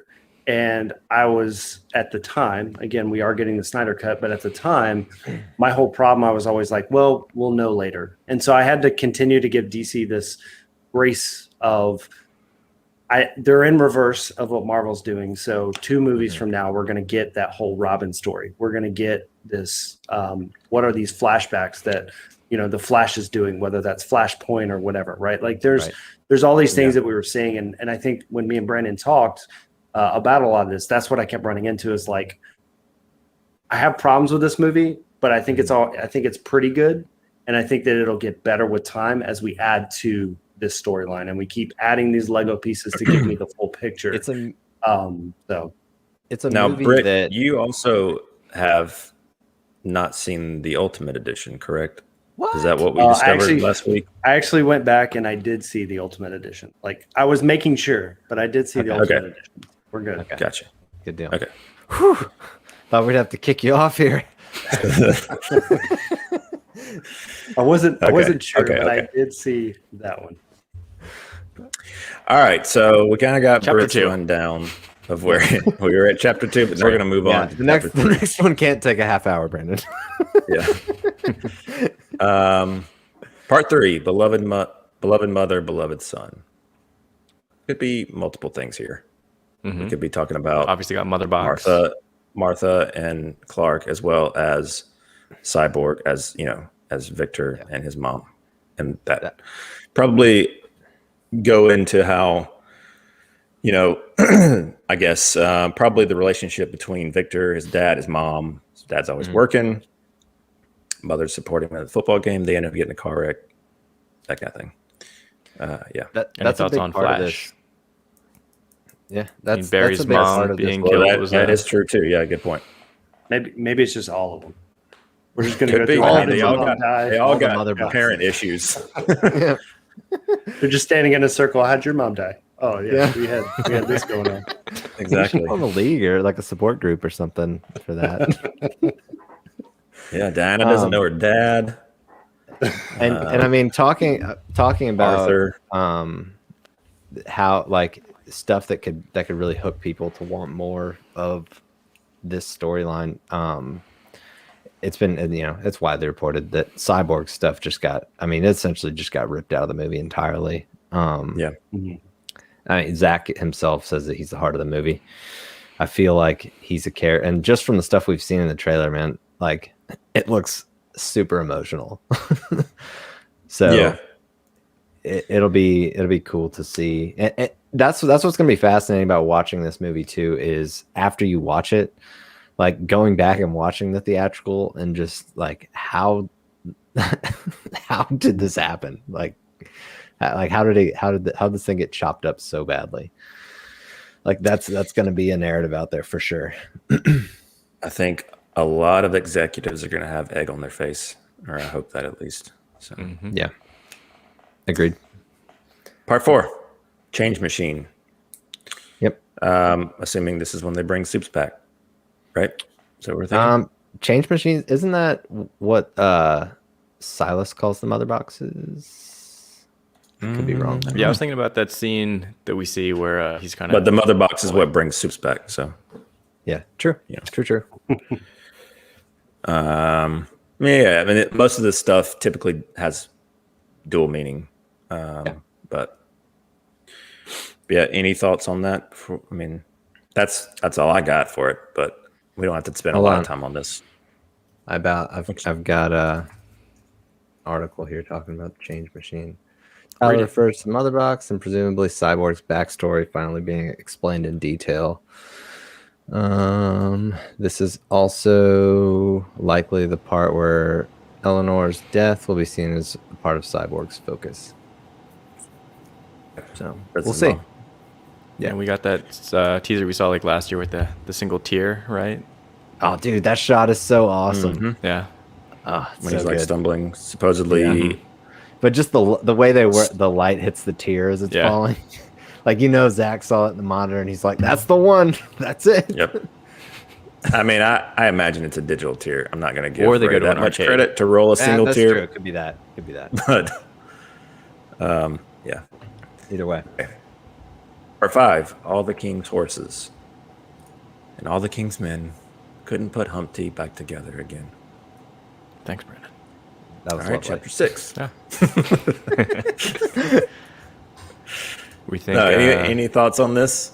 I assume 4 horsemen, we got the team agents together. of Darkseid. This is the team. That could be. I mean, that's a good point. Like, it could be the hellscape apocalypse type deal. Again, Yeah, dual I mean, meaning. I think we're probably all right on that front. Yeah. Because you could be looking at if you're looking at dual meanings, like something like the 4 horsemen type deal with the apocalypse. Yeah. Or seahorses. No, not Marvel. Just I love it. Aquaman. That's where you're at. Okay. Part 6, something darker. Something darker. Sounds like Which a massive is- cliffhanger. Am I right? Oh man. Yeah. So So, Britt and Chris, I don't know if you probably didn't watch the IGN Snyder event kind of thing they did. I caught for bits their of it, fan but I fest. didn't watch all of it. Yeah. So, essentially, the Terry Schwartz who was interviewing him asked him, "So, is there any intention for this thing ending in a cliffhanger?" And Zach literally goes, "Oh yeah, it's a massive cliffhanger. Oh, yeah. the movie ends in a massive cliffhanger." yeah. So yeah, I mean, I imagine that's exactly what he's got to make sure that they want to bring him back, right? Like That's right, and he's everybody coming wants back. wants the We're next willing it. Yeah. Well, yeah, I mean, I got to think if You gotta Steppenwolf imagine. is the main villain of this, and we already know that there's a much bigger threat than Steppenwolf, and he's just kind of an agent. Maybe this is, the reveal of you won, but you didn't. Yeah, that's they're I will say they, in all their marketing for this, and obviously they're trying to differentiate from theatrical, which probably isn't that difficult, but they're going heavy on Darkseid. I like Yeah, the aesthetic. are we I've seen gonna people complaining online, but I think it's really cool. Oh, dude, yeah. Everything I've seen for Darkseid has been awesome in my opinion. And we'll get to some more of that in a little bit. I mean, are they going to explain like the little talking caterpillar or whatever? The Like talking Luthor That's Shazam. Shazam, bro. Shazam. Oh, Come on, Marvel boy. I can't remember, man. I just remember Yeah, seeing the caterpillar That's, was talking to Lex Luthor. yeah. That's Shazam. No, not Lex Luthor. What are you talking about? Wasn't that? Talking about Dr. Savannah. Yeah. Britt. Maybe. Oh my Maybe. gosh, they're both Maybe. bald. Alan over here now. Brandon's like, that's baldism. Yeah, Oh, that's yeah. not cool. He's right there. And then we had Clay Staub. He put out his own little graphic, part 7. It ain't over till it's over. It's a good little comic Clay here Staub, talking about the- for those of you that don't know, he's like set photographer, right? Or not set photographer, but location scout or something to do with something along those lines. Yeah, Pretty cool yeah. job. But yeah. he's kind of over the last couple of years, he's been good at like popping little, like keep fighting type pieces of content out like this. It's going to be interesting to see how this, because obviously, I mean, this fan base went so crazy that this thing's actually being made, but it's going to be nuts to see when it actually comes out, when you've got, you know, what level that gets to, plus people who do watch it on HBO Max who are like, see this massive cliffhanger and they're like, well, what are we doing here, boys? So I don't know. I have a question around that, but like, again, this may be a whole different podcast on it, but like, so let's say this thing is like super, like, not saying incredible, but just like this sparks, we need to You add can say incredible. more to You're allowed to say incredible. Well, so like, what if this sparks into the whole thing of like, okay, Zack Snyder needs to come back and just keep creating the rest of the DC universe. What happens to now all of these movies that have come out afterwards, right? You have Shazam, you have the new Wonder Woman Nothing. that popped out, like that. Well, they don't fit in this universe yet. They're See, I think this is it's good that you're here, Britt, because it's hard for you coming from the Marvel side of things. It's hard for you to think about this, but we're talking Elseworlds here. We're talking none of that other stuff matters. You have this side of the universe where this is just Zack's story he wants to tell, and everything else they can do if they want to. In all seriousness, when they announced the multiverse concept last summer at Fandom, DC Fandom, yeah. That I think that is the kind of thing that kind of gives them license to do this type of deal, because I imagine if they do continue, it's going to be something on HBO Max, where they can say like, okay, this is an HBO Max exclusive series. They're going to finish out his vision. Obviously, there's already tie from Wonder Woman movies, Aquaman movie with the characters, and there will be with Flash and other films. But yeah, I just feel like this was something where they kind of are able to. So my hope, at least, and I talked about this in the last episode that I think we talked to the Comic Movie Mark about it, but my hope is that they use the multiverse in a creative way where it allows storytellers to actually tell their complete visions, and we see some cool overlap with characters like the Flash, who are like that's in their nature. And I will say I hope it doesn't become a crutch to where they've announced this multiverse concept and it's just like something doesn't make sense, so they're like, oh, we'll just chalk it up to the multiverse, we can do whatever we want. Like, that's my only fear about and I guess that's kind of the part where I see is like Flashpoint makes perfect sense, and I watched a lot of the CW Flash and stuff, and I know about Flashpoint and the comics at a very, very low level, but I guess that's the thing is like the Green Lantern movie, right? You can be like, that's not part of this universe, don't worry about it, because he never had interactions. I guess the part that just sticks out to me is specifically the latest Wonder Woman movie and Shazam. Because Shazam's like pure comedy, right? It's a whole different feel, even though in that kind of post-credit scene you have Superman, there, you have Batman being referenced on cutouts and things like that. So like that's kind of the piece where I'm curious what they do with those movies as you have Shazam 2 in the works and stuff, which doesn't have the same feel and doesn't feel like it's in the same world. One thing I will say, and I totally understand where you're coming from, especially the fact that you are a Marvel fan, like they're master craftsmen at like creating this web of very like organized storylines and weaving characters together and all that.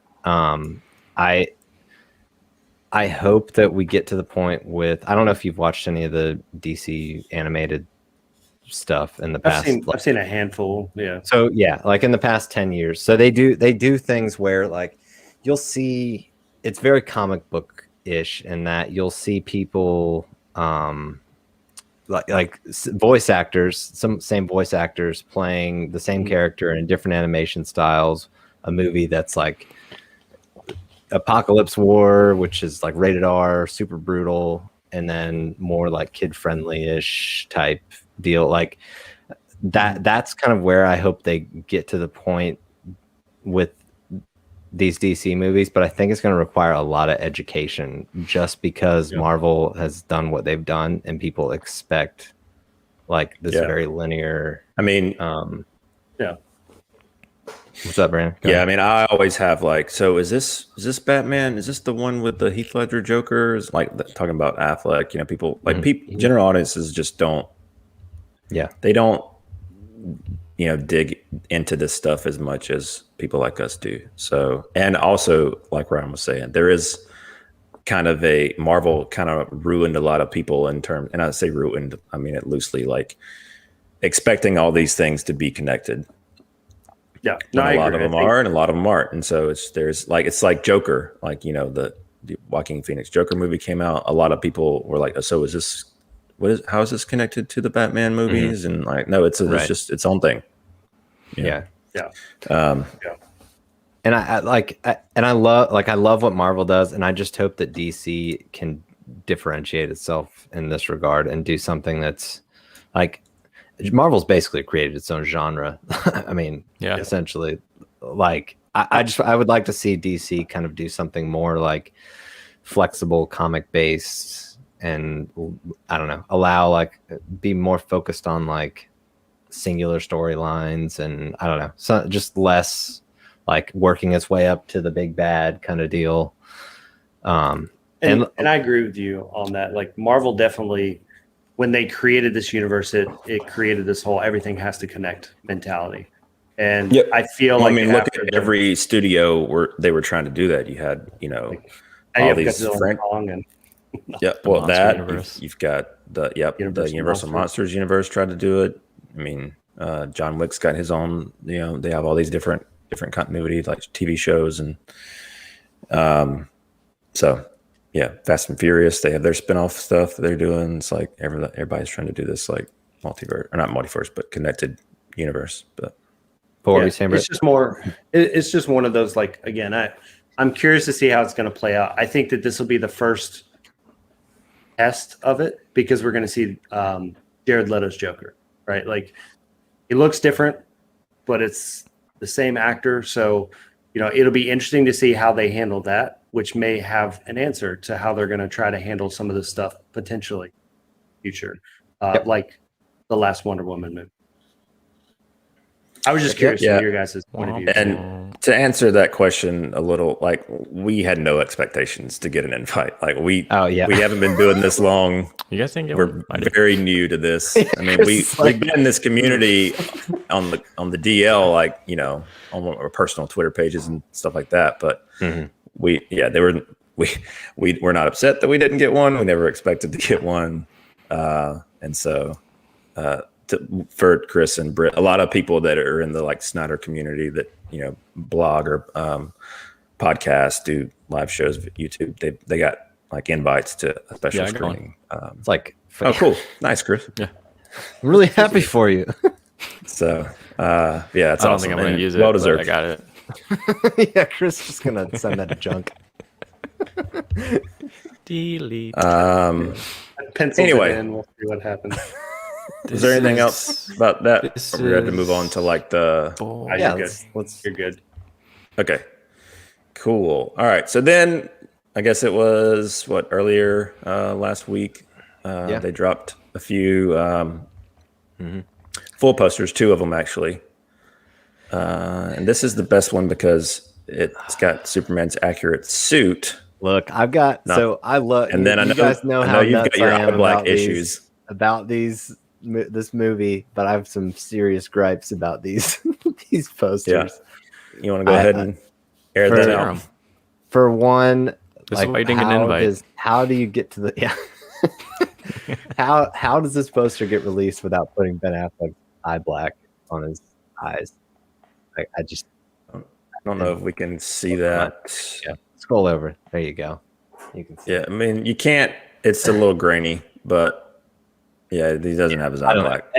It's just like quality control type stuff, I think. But and then Superman's emblem. There's obviously a red and blue suit treated version, then a black suit treated version. I think this one would be the correct one, right? Yeah, it would. Yeah. So anyway, but I mean, other than that, still it's just using that black and white motif. Snyder's really pushing the black and white in the marketing, at least in posters.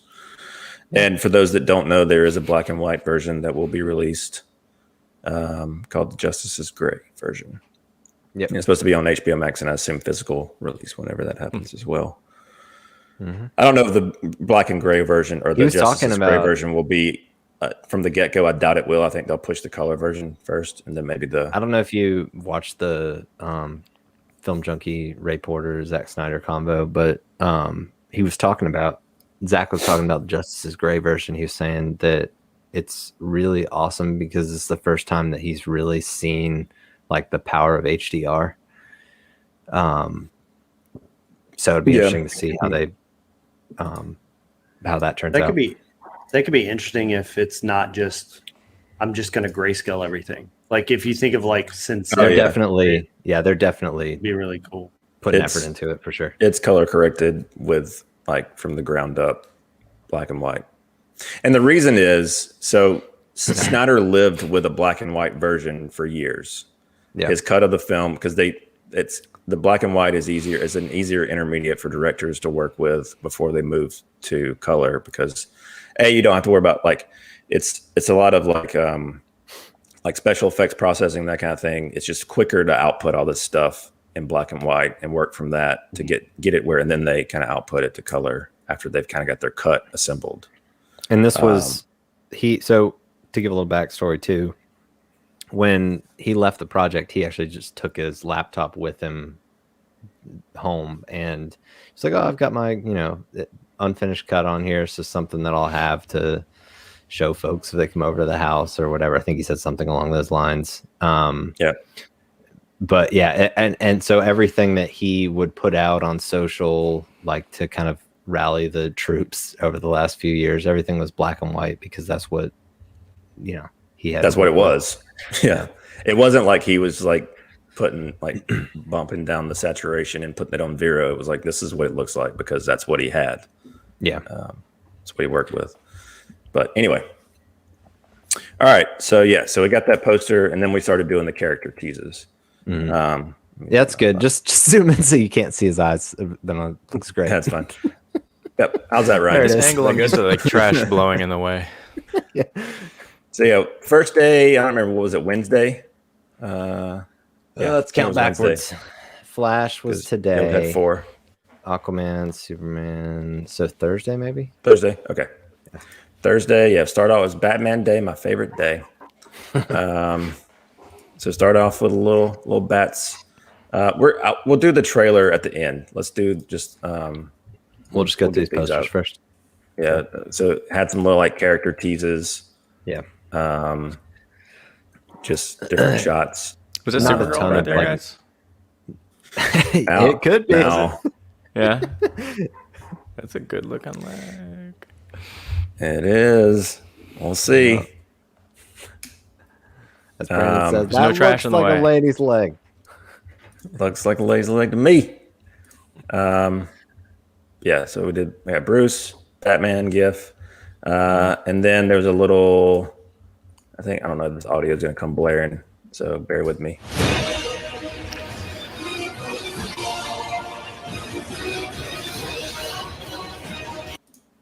So sorry. with those animations and that little clip there wasn't necessarily anything or a ton of new anything in there. Not for Batman, yeah. But the later characters, there's some newer stuff. Yeah. They basically just been ever since Thursday, they've just been doing a character a day up to now. And then they have done an actual like teaser trailer, and this is the Batman one. Mm-hmm. I heard about you. Didn't think you were real. Your guilt's have become your reason. Hate is useless. I will come for my great prize. If you want the Batman, here is something that can help you. I have a stake in this world, and it's time I started fighting for it. Me and You've fulfilled your promise. Brandon and I always joke about this, but when we watch this movie for the first time, it's gonna be so much of why would they cut this? How is this not in the original? Like that's what the vibe I get when I see any of these scenes, or the feel I get when I see any of these scenes. Do we want to break down this dialogue at all? I mean, obviously, no doubt. The biggest thing of the day was Darkseid's voice. Darkseid. In my opinion, that's in all of these teasers. Like that's what's most intriguing is just the dialogue pulls. And yeah, like Darkseid's voice was. You can play it, Brandon. Here, yeah. First time that we've actually heard Ray Porter as Darkseid. Hate is useless. Right here. Come for my great prize. If you want the Batman, here And is he actually, something that can help on that you. same Stake in this world, and Film it's time I Junkie started fighting interview, for it. he was talking with Dave Pena, and he did his Darkseid voice on the stream into the mic, and dude, terrifying. Sounds exactly like that. Like I was expecting that to be there's way not like a lot modded up. Not a lot of post processing. I mean, there's It's like a little bit crazy. like reverb. Have you figured out how to do it yet, Brandon? Like I know you. For my great prize. Something like It's not bad. But yeah. So I mean, Martian, is this the Martian Manhunter one? Martian Manhunter at the end. Harry Lennox. This shot's awesome, by the way. Harry L. If you Obviously want a the Batman, reference here is to something that Dark can Knight help you. I have a stake in this Returns. world, and it's time I started fighting for it. There's Harry Yeah, Lennox. I just wonder. Fulfill your promise. I just wonder with the Martian Manhunter line. We know that Agree with you, John. 100%. we know that pretty. Martian Manhunter has a very brief cameo with Lois, but this line makes me think that there's another scene with him elsewhere. Right. Because I just can't see it playing Doesn't out. seem Because to I don't fit, think, which is cool. Any other things to call The out on Lex this? line is cool. I will say that. You Yeah, want to that- give it to us? and- You want to give it to us, Ryan? You've said it many times since this trailer. Do I? You want to do your best Lex impersonation? I'd rather not. Let's leave it to Lex. Okay. Play it again. Play it again. Okay. All right. We'll play it one more time. We'll move on. How about that? For the people in the back.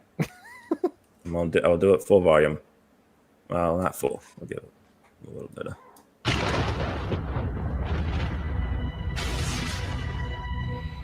I heard about you. Didn't think you were real. Your guilt's have become your Brett's reason. like, I didn't sign up for this, guys. We're going to do this for everyone. If you want the Batman, here is something that can help you. I have a stake in this And world. I and it's time imagine started that fighting is for it. Lex talking to Deathstroke. Yeah. You've fulfilled your promise. Which is I going mean, to This scene right here, I spent a lot of time trying to divide us. to me, Yeah, speaks you volumes talked about that. because I need to of the bring us relationship between together and make this right. Clark and Bruce. Essentially, Bruce just being completely, his whole agenda in BVS was got to kill this guy. And then you've got Bruce coming back from the dead, basically dying kind of because of Batman, essentially, indirectly, I guess, and then helping Bruce up. And also Bruce is the only human in this group, And so, Chris, do you remember in the theatrical where Superman shows up at the end and they flash to Batman like up in the rafters and he this goofy like cowl smile thing. Like, oh my goodness, Another he's here. Great part of that. They just ruined Batman in the theatrical. oh So man, bad. and I've said this before, And that was one of but the worst for sure. I'm so looking forward to like real Batman in this movie and not like jokey I Batman. think that smile was worse than like something's broken. Like the smile, I think was the worst part.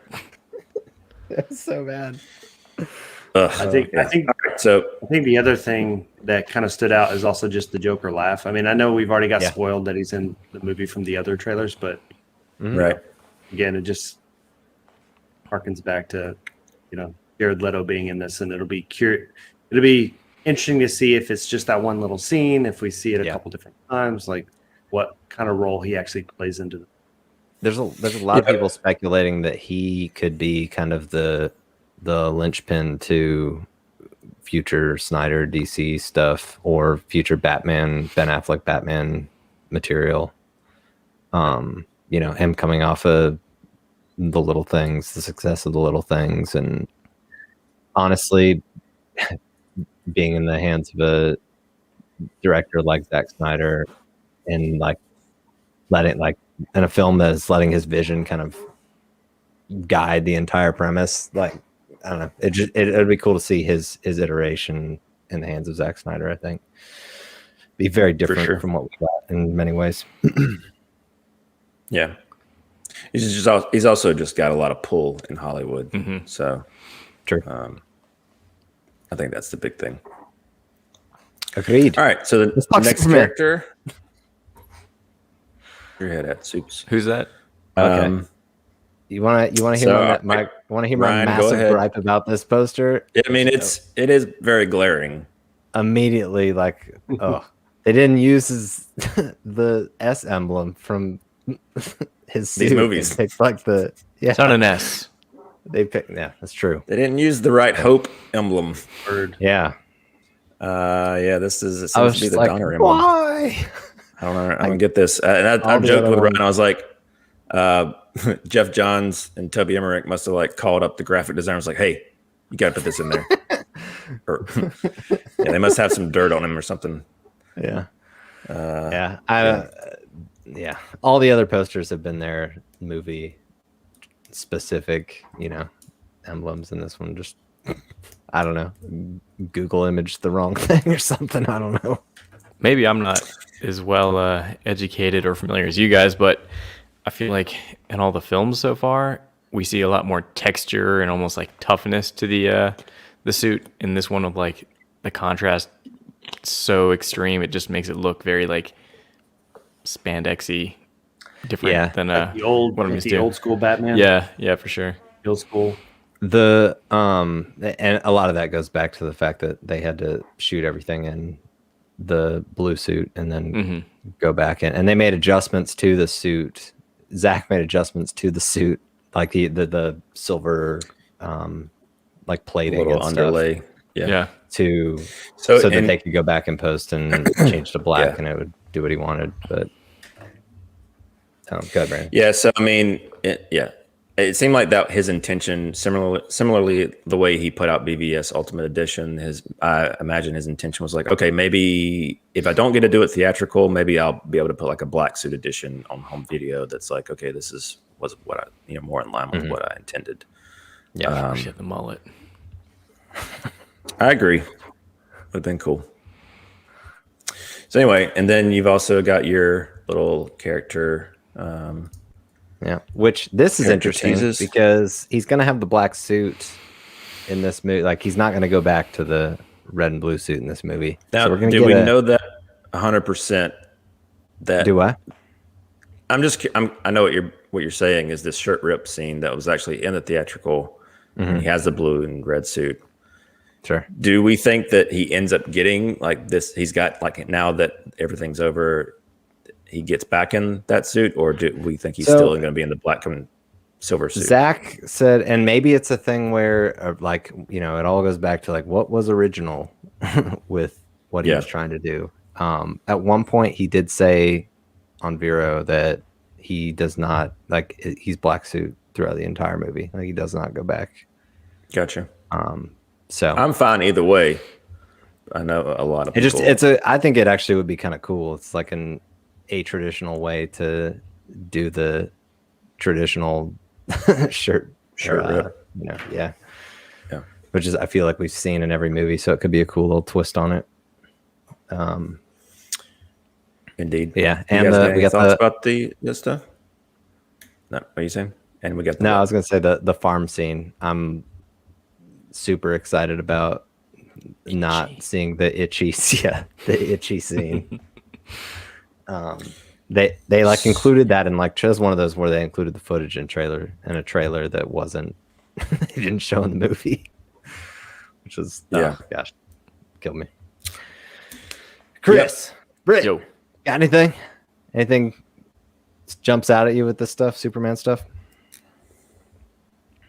No, I mean, I think the black suit is a cool kind of thing to also make it feel different when he comes back. Mhm. Kind of going back to the kind of what Brandon was saying with the red and blue suit. It'll be interesting if he stays in the black suit, even like future movie, right? Like, Mhm. I don't know what. I know you guys know the timeline way better than me. I don't know if they have more Superman stuff planned over the next couple of years, but if going beyond this cut, if he's going to be back to red and blue or staying with black and only reason being when you think of like branding and stuff, like his S Sure. and all that doesn't pop off of his suit for future stuff, right? When he's all back to just Superman by himself. Well, see, this is the So we same do- mindset that the executives had in terms of I know. gotta have Well, him we in do the know- red and blue suit. But We do know People- that by the time he succumbs to the anti-life equation for the nightmare stuff, he's back to red Yep. and blue. red and blue. So But for those, I assume you know this, Britt. I don't know. The black suit has a purpose, not just being different. I mean, black it's regenerative, absorbs. basically. Yeah, it's a regenerative suit. It absorbs sun quicker, and Superman gets his energy from the sun. So there are reasons. It's not just like there's story. There's a story reason to it, and it's also real cool. So I love the look. I'm going to be honest. I mean, you probably couldn't make something that I wouldn't love in a black suit just because I wanted to see it so bad, but I really do dig the look. I love what they were able to do. I was kind of worried about how it was going to look going through, like having to alter it in post. But, I mean, it looks great to me. Indeed. All right, and then I hope this isn't too loud, but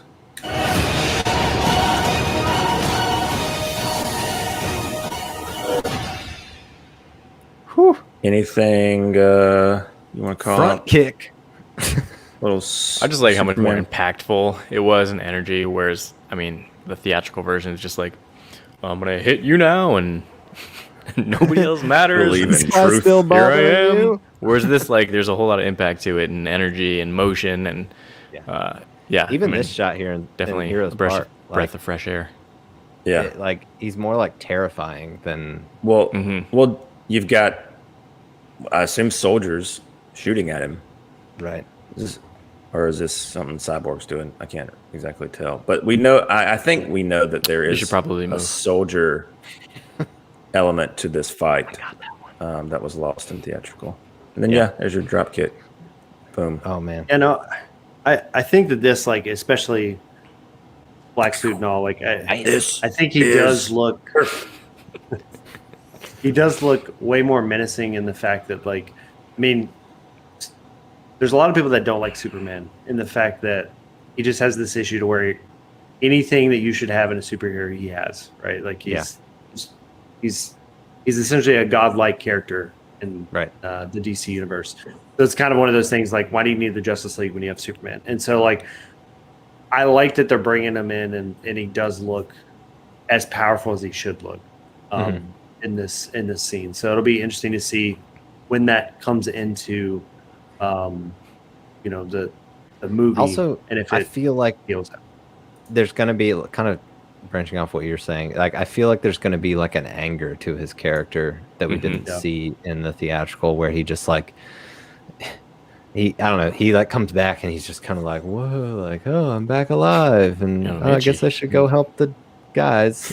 But like, the itchy stuff. Like, I just feel like there's going to be more. We're going to see Flight 2.0 where he goes and gets his new suit. And I hated his return in the theatrical, and this looks Yeah. pretty cool, Yeah. really exciting. Yeah.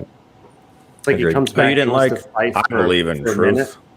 I mean, that farm scene where Lois is like crying and apologizing, and it makes it sound like she's just like sleeping around, which is like, I'm really sorry while you were gone. Lois Lane in the Like, theatrical, what? I don't know what they did to her, but she looks like she just like swallowed or drank a whole bottle of Tabasco and like I don't know, soaked her hair in it too, and she just looks like a cherry, like cherry. Yeah, and that's the color. other thing is the color grading in this, Yeah. seeing the difference. And you guys know that like I don't love the Man of Steel color grading. I've definitely Mm-hmm. kind of commented on it over the years, but still, I'd much prefer that and something it's designed to be versus what they did, the last go around where it's like something isn't right here. Something's definitely broken. Yep. Oh, so you didn't like Oh this? gosh. Ooh. Oh, look away. That's not Tom Welling. There's a Stephen Colbert, not who you're thinking. He's a guy that we Colbert. follow. It's Colbert. Sorry. Yeah. We follow him on a lot. We've followed him for years on Twitter, and he found some app where you can take photos like this, and you film yourself, and it like starts to move their eyes, but like keeps their face the same way. Like, so he was doing it with a bunch of scenes like this from Justice League, like these like creepy deals. So he did one with the scene where he's just like sitting there smiling and moving his eyes around. Yeah, there you go. That's not the modified. That's not one, it, but yeah. It was just Yes, like 30 ma'am. seconds of him like looking back and forth with that creepy smile. he's got a Joker smile. It's bad, man. Right, what's that? What's the thing called where they slit your Irish smile? What is the? It's a like a. Oh man, I know what you're talking about. Yeah, Yeah. That opening scene with the cell phone, he looks like he like went and got a or a root canal or something, and he's still numbed up or swollen. So bad. All right. So let's get to this teaser.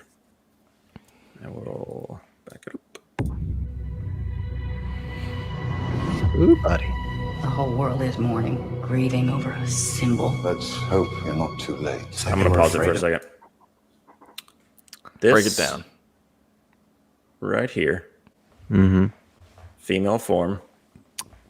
Red cape. Feora. Nope. Can you zoom in on the legs? This is the ship that Kara crashed in. This is the ship that he finds at his quote unquote Fortress of Solitude. Mm-hmm. But this is similar to Feora, but that's what that mission was for. It was like a Yeah. mission of Scouting mission. Yeah.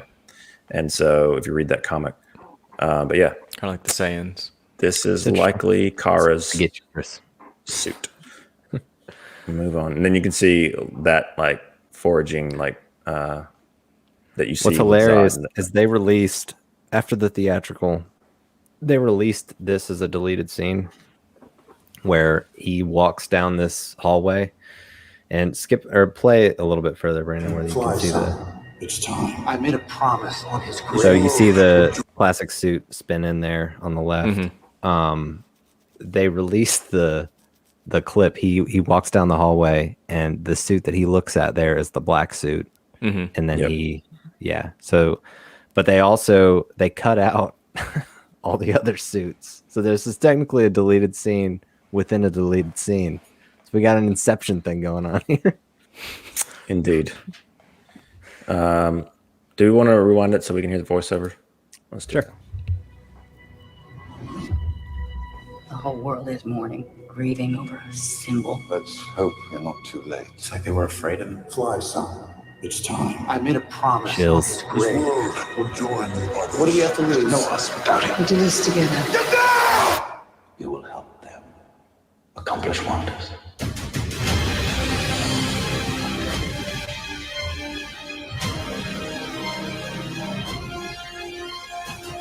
They wanted me back for a reason.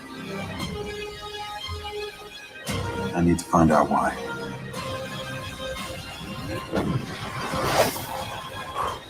Oh man. You can't see it right now, but I got goosebumps, all right? I got goosebumps, guys. I know. Brian, you're the soups guy, so I was watching this. It's actually funny. I was watching this. I was showing Katie this clip. I was just holding my phone, and then like right after it ended, I lifted my arm up and said, "You see that?" She was like, "You have a problem." So first thing that stands out to me. Go ahead. No, you're good. Go ahead. First thing that stands out to me with this one is Jonathan Kent's voiceover. Fly, son. It's time. Yeah. I'm a sucker for anything with that character. Back to Smallville, watching Smallville episodes. It's awesome. So I wonder. So that's a new line. Obviously, you're a Costner guy. So we've got essentially confirmation that Pa Kent is in this movie. Kevin Costner, and I wonder. I wonder if that is it. What do you guys think? Do you think that that scene with Pa Kent is going to be in his like Fortress of Solitude, or if it's going to be on Kent Farm in the cornfield before Lois comes out? That's a good question. They had that scene in BVS where the top of the mountain thing. Yeah. Me personally, I think it makes more sense for it to be at Kent Farm. I can see that. Like maybe when he's. Do you think we'll have more of a point of view of him coming back to life than we got before? Of like things going through his head, or it could be what actually that conversation could be what convinces him to go back to the scout ship and get a suit and do his thing. Like, I don't know. Yeah. And obviously we've got some shots here of Flight 2.0 that I mentioned earlier. A lot of kind of parallels to obviously Man of Steel. Do you think anything of what we've seen with Superman so far potentially ties into Nightmare? What we've seen so far? That you guys have just played in the past few minutes? As far as I don't think dialogue? Or like, we've seen kind of like that menacing Soups, like if any of those little snips could maybe be part of that. I don't think anything in this trailer is, but I am curious to see if because obviously we saw that in BVS with the Batman scene where he rips the cowl off. It would be cool to see, because the scene was awesome as a Superman fan. It'd be cool to see some more Annie life, even if it's just like a thing. Yeah, I don't because of the black suit tie. I mean, we know that Soups has the other suit in his Nightmare stuff, unless they break continuity, which I don't see Zack doing. Well, I don't mean like stuff in this trailer. I'm just saying it would be cool to see more of what we saw in BVS. I mean, as far as the dialogue, I think that there could be, because we have that Get Down, the dialogue that seems to be from Victor. Cyborg. It's not Shazam. Some people thought it was Shazam. Yeah. It's like Shazam tie-in. That could be Nightmare related, possibly, or Mother Box. That was my first related. First, I don't know. First guess was Mother Box explosion. But let's listen to it one more time for Ryan, please. Thank you. Yeah. The whole world is mourning, grieving over a symbol. Let's hope you're not too late. It's like they were afraid of him. Fly, son. It's time. I made a promise on his grave. This world will join the others. What do we have to lose? No, us without him. We'll do this together.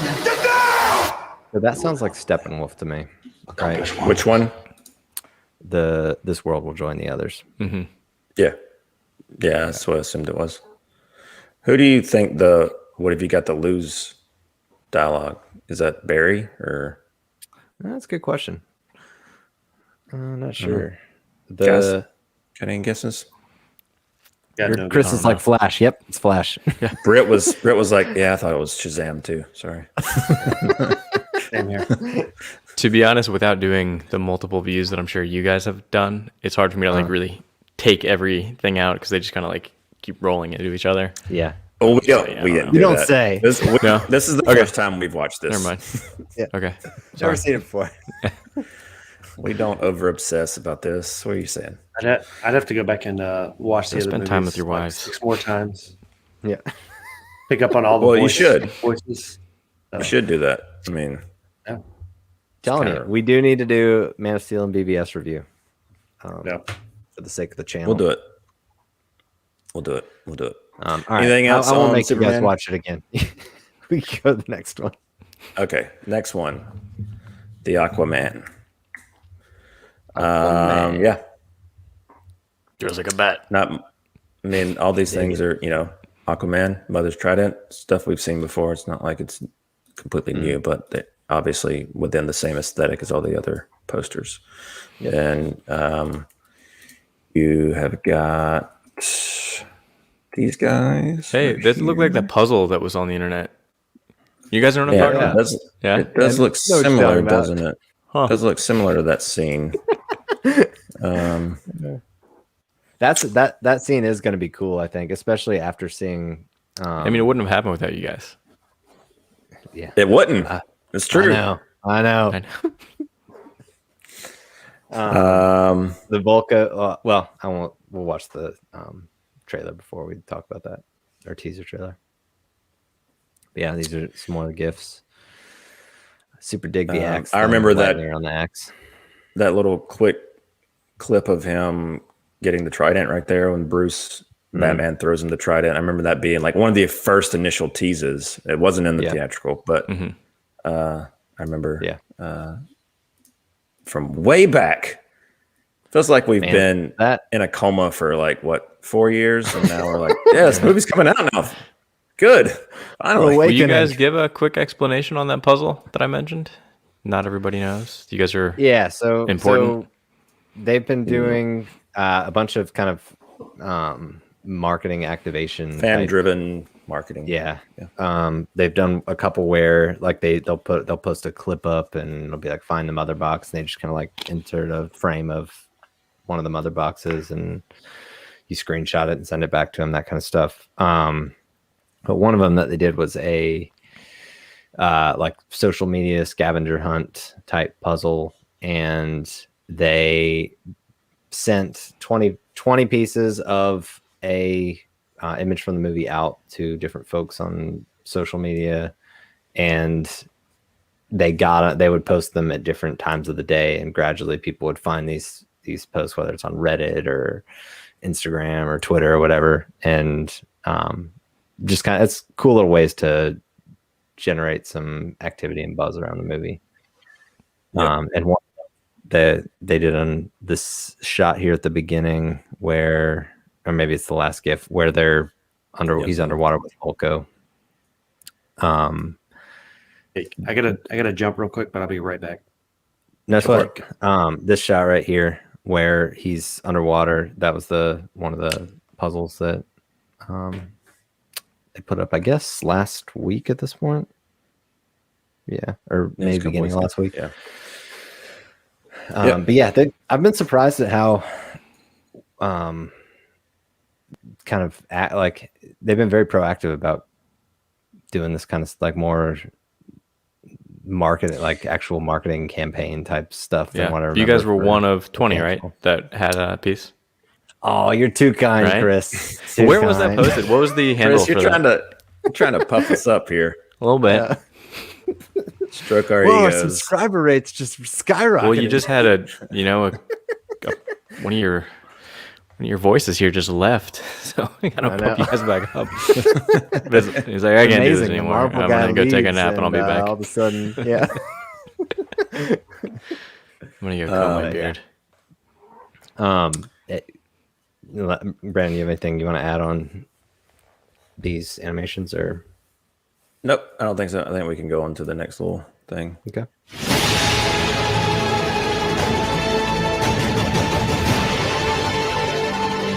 So, the thing that stuck out was that part right there. Which part? Slamming the trident down, or the quindit down, right there at the where's it? There, I gotcha. Boom. Kabam! Stop it. Right there. Yeah. Plow. Because you remember they had that in the marketing, they had this like where one woman drops down, shall we, whatever. And Arthur and Victor are standing there behind her. But then in the movie, they're not behind her, like in the theatrical. It's just her. Sure. Just little stuff like that. Like, what? How did they cut that? Exactly. But yeah, I mean, some of the stuff we've seen, like, you know, him stopping the water. This, I mean, I know part of this was in theatrical, but Momoa surfing Parademon. Yeah, that's pretty cool, man. So cool. I love it. Okay, right there with let's you, get on. You guys got anything you want to add onto that one? Britt, Looks good. pee or something? No, dog. Good. Oh, No, like I think the thing is, like, what's interesting just in Justice League in general is the fact that they're kind of going with Aquaman being the relief, comedy relief.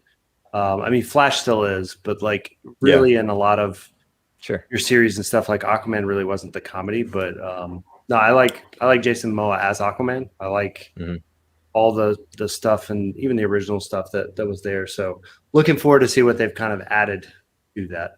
I do think that in this movie we're gonna see, and in the theatrical they yucked up the Flash character like crazy.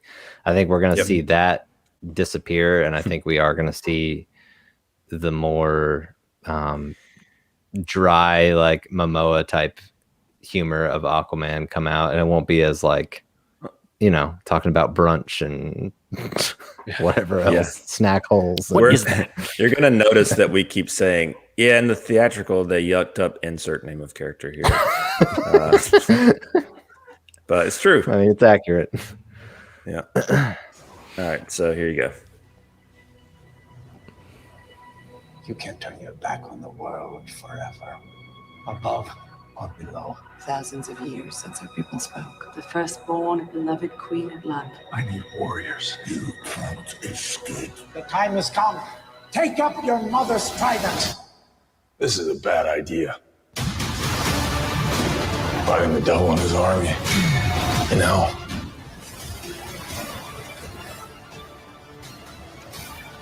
It's great. The Volko stuff's awesome. I'm excited to see that. Didn't see it at all in the theatrical.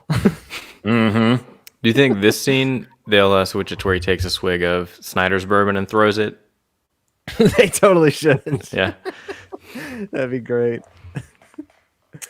Yeah, in the theatrical, this scene he was swimming up to just like a body floating instead of whatever that king or whatever it is. Yeah. It's not Atlan, I don't think, because he doesn't get the actual trident from Atlan until the actual Aquaman movie. But it's very like, unless it is Atlan. I mean, it could be a thing that they're like, nope, we got to remove this because we're going to do this. But maybe, I don't know. But I don't know. It was cool to see Snyder's Aquaman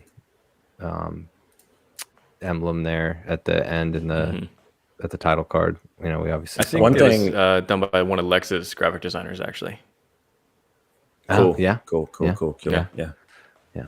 One thing that I did notice about this one, it is compared you to the other little teasers, was the ending music after they cut to black and then hit the title card, or this when they hit it right here. This music right here is different from all the other teasers. Oh, is it? Yeah. Mother's trident. Right here. This is a bad idea. Fighting the devil and his army. You know. Nice, yeah. And you know, Brandon picked that up on the first view. The first viewing of all these. I actually did pick that up on the first viewing. Brandon's joms with his bond, you know. Just for reference. They wanted me back for a reason. Now it's just proven. Different music. Same music was used for the Batman one. Yeah. And Take your word for it. The Flash one, we'll see in a second. Chris trusts you. Thanks, Chris. Appreciate you. Anyway. All right, Chris, this is your moment to shine. So, flashed. After Aquaman, we've got Does that Flash. mean like Aquaman has to be my favorite?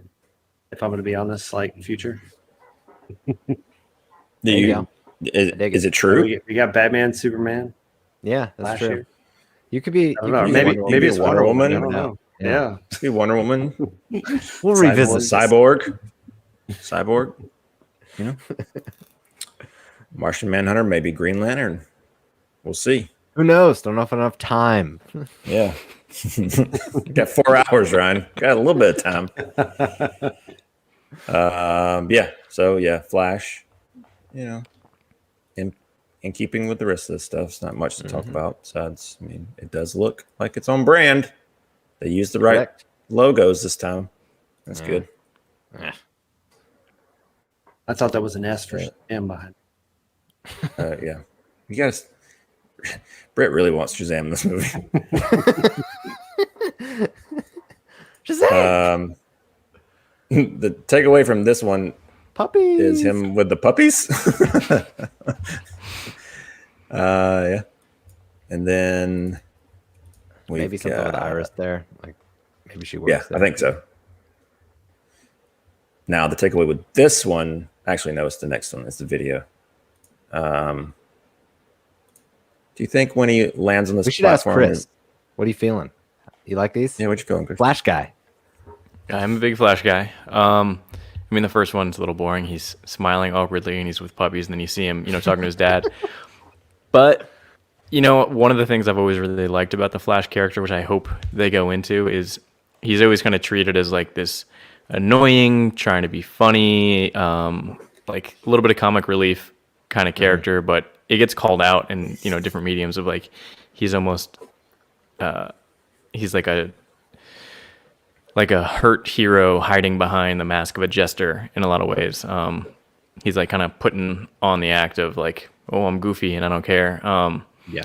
It's like maybe you could pull that from that. You're seeing him in like these light little moments, and then you see him, and what his kind of main purpose is trying to like free his dad for the frame of his mom's murder.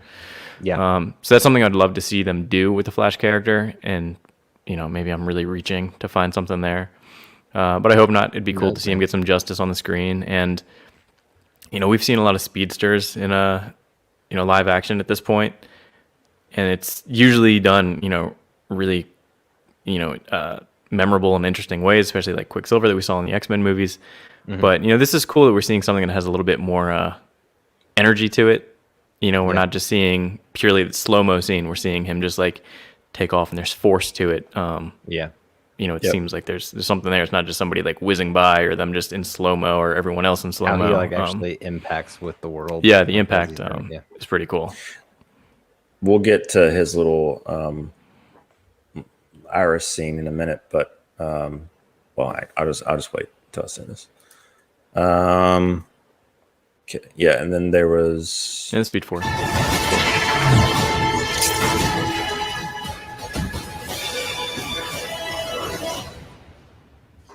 That shot was cool. There's a still that I think Zach released at some point where, if you can freeze it on, I think you know what I'm talking about, Brandon. True. Yeah. Where no, they're around all these people, and there's multiple Flash. Like he's just moving so quickly that you see him like, kind of like all over the screen. So I'm excited to see that. What I like about what we're seeing in these teasers is like, he's not given that like one-dimensional, like you're talking about, Chris, where like they show him take off and then like you're in the Flash world, like like they're showing, like you're gonna see stuff like what it would look like from an outsider's perspective here, where in the Speed Force, like from Barry's point of view. Yeah, that's some intimidation to his abilities. Yeah, for sure. Yeah. Now the question is he moving so fast that we see multiple, or are there multiple? Like, is this a time travel thing?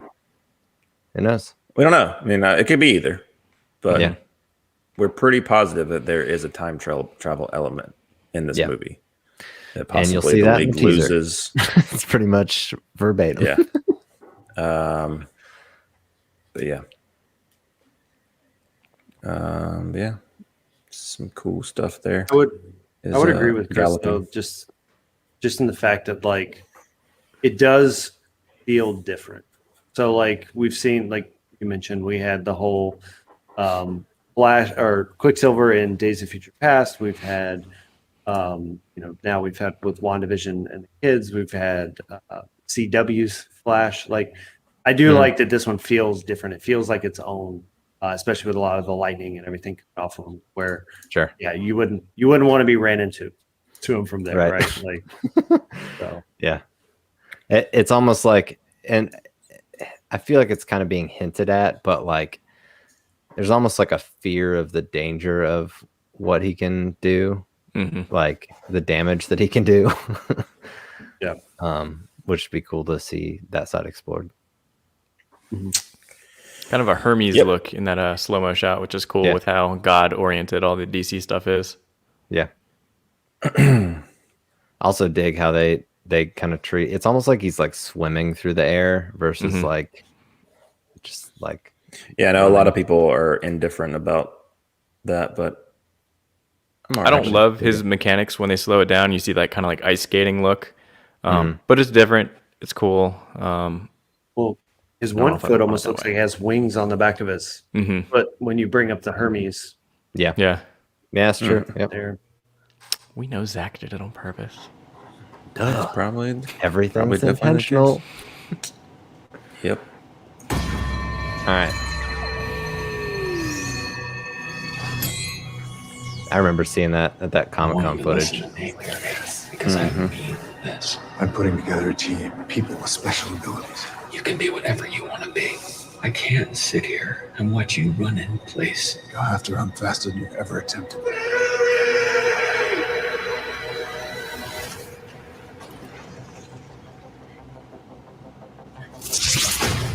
You're brilliant, man. Absolute best of the best. Make your own future, your own future. Make your own past, make your own past. It's all right now. Whew. I love it. I see Chris excited over there. Yeah. My buddy Alan Hicks, who was actually on here earlier, he and he may still be here. He sent me a text today on Instagram saying that this was his favorite of the promos so far, and I have to. I mean, it's pretty awesome. Pretty cool. Yeah. Go ahead, Brett. I just had a question to Chris about the Flash stuff. Is Iris always his like adopted sister in all the comics, or is that just a CW Flash thing? I believe that's just a CW thing. I didn't read a ton of the Flash series throughout. I would just pick up random issues. I loved all the animated stuff growing up, and everything that I had ever read, she was the romantic interest. Yeah, and not any like adoptive thing. So I don't know if it was something that came up in the comics that I never read, because DC has done a lot of like retcon kind of things and refreshing the universe. So maybe something was there, and that's where the CW pulled from. I'm not sure. I'm not like an expert on all of the relationships that have kind of been tried out. Yeah, my understanding is that typically it's the romantic side or romantic relationship. Yeah. But yeah, this I love the shot where the Batarang shot's awesome too. But I love how it comes in focus, just like right there at the last point. The shot where she's on the ground and he's like, "All right, I gotta go." Yeah. What I also love about that sequence, I know Chris, you're indifferent about the shoes splitting apart, but I just don't like the motion to it. Gotcha. I love that he's just kind of helping her down instead of like, because if he were to like go full force to like catch her, it'd kill her. And so it's really awesome how subtle they do that. Yeah.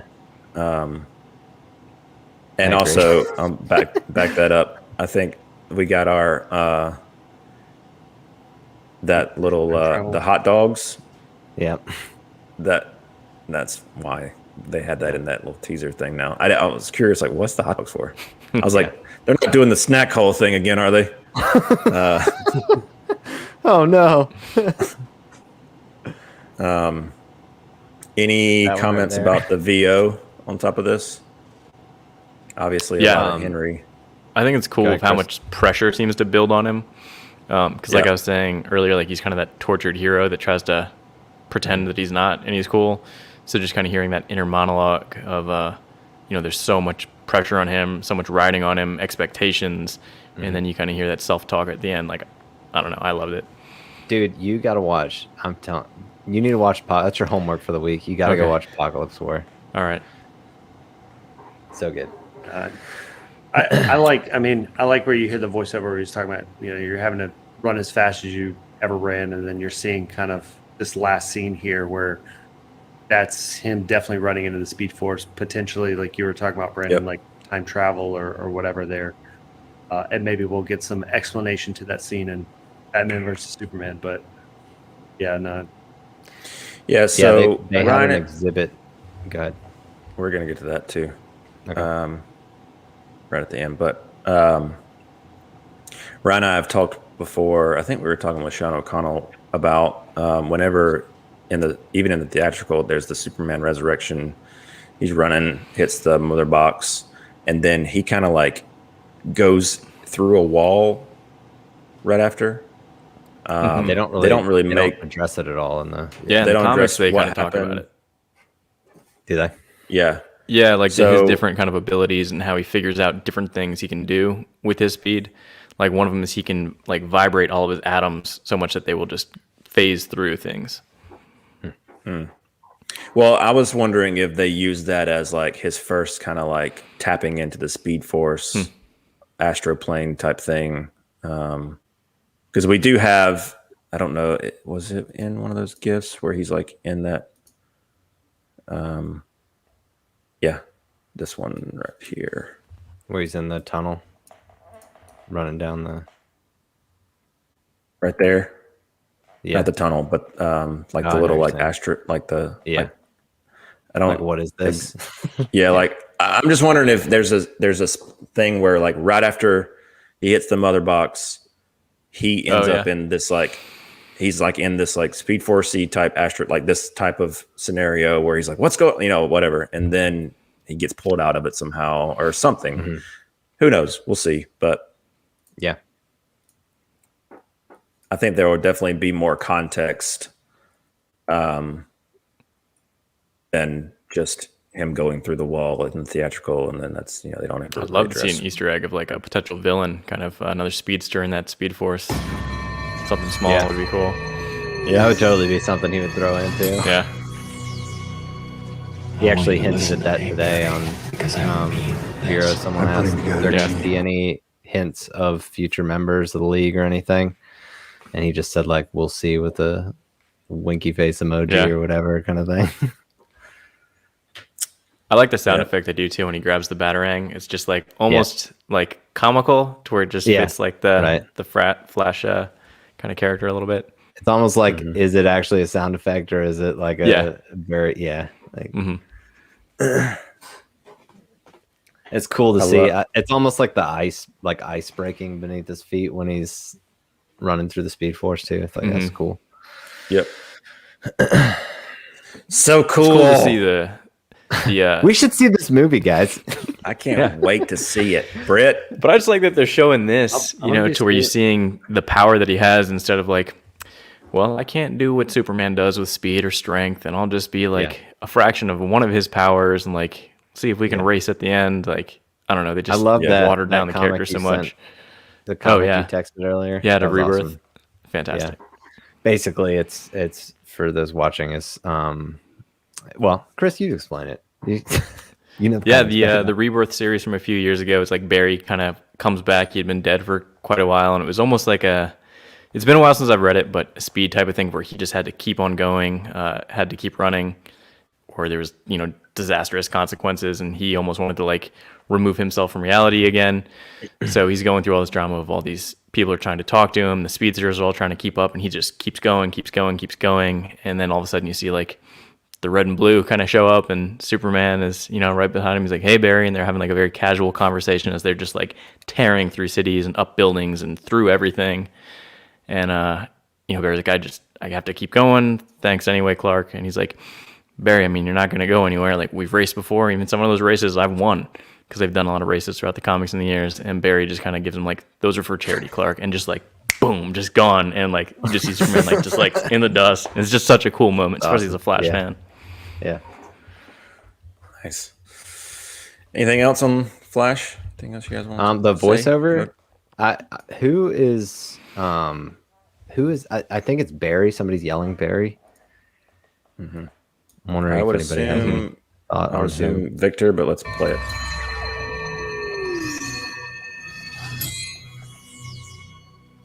I want you to listen to me, Barry, because I mean this. I'm putting together a team, people with special abilities. You can be whatever you want to be. I can't sit here and watch you run in place. You'll have to run faster than you've ever attempted.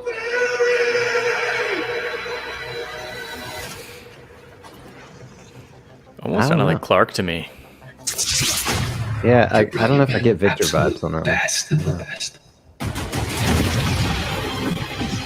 Make your own future, your own future. Make your own past. Such an awesome quote. It's all right now.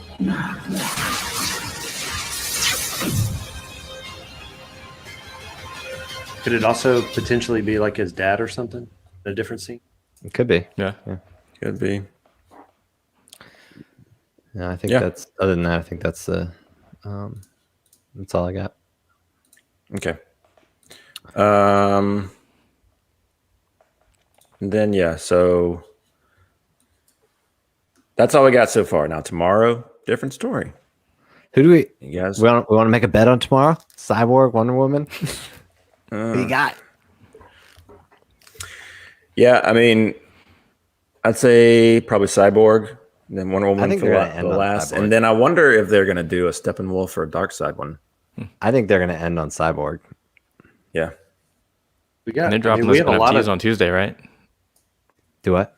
They're dropping the NFTs on Tuesday. No. I think when was that? Monday? Next Monday? I don't know. So you got quite a few days if they just only do 2 more. Yeah. There's also kind of people are wondering if this is a lead up to a final trailer too. Mm-hmm. I feel like you'll probably get Wonder Woman next, though.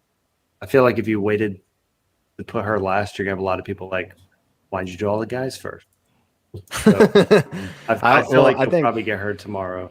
I think it's going to be Cyborg because Zach has been very vocal about the fact that he's the heart of the movie.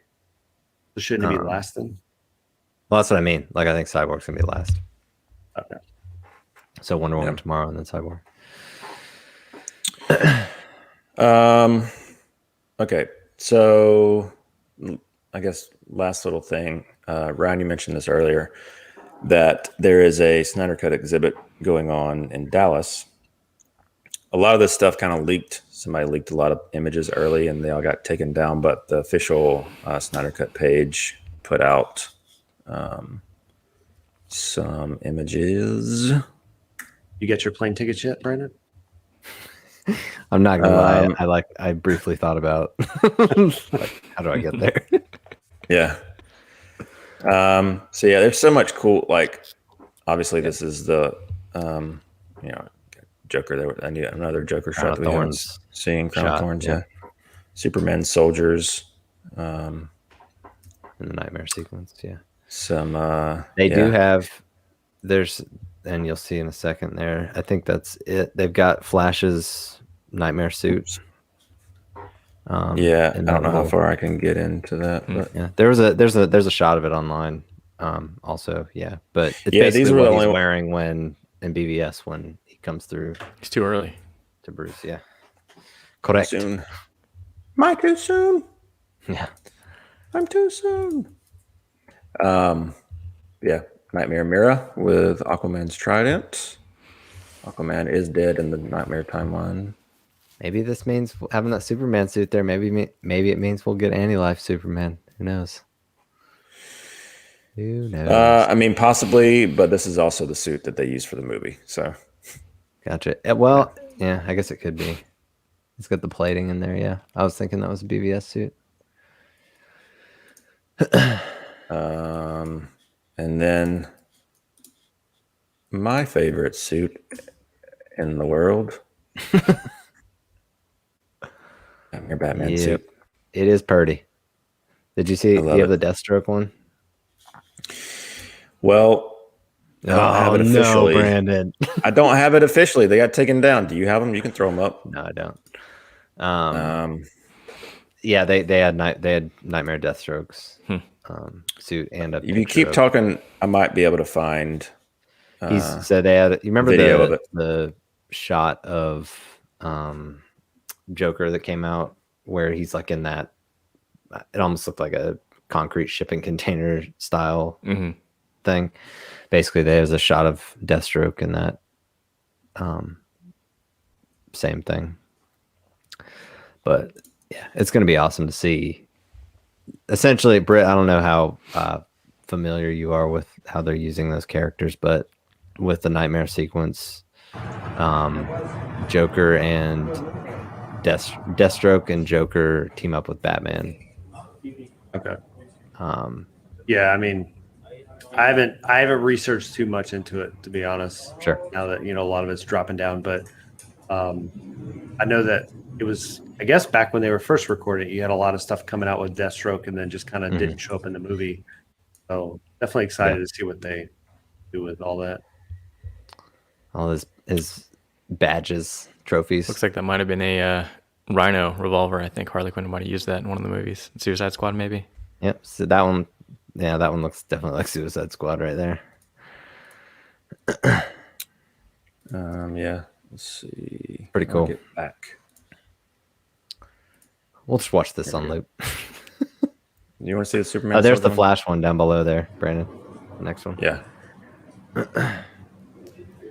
This is very like seems like it's kind of inspired by like almost like Nazi yeah, for sure. fatigues. Yeah.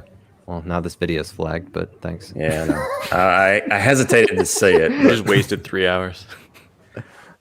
It seems like it's inspired by the guy with the little short mustache. Oh, the Amazon thing? Yeah, yeah, that's it. Yeah, here's the Flash one. Chris. This is a little miniature.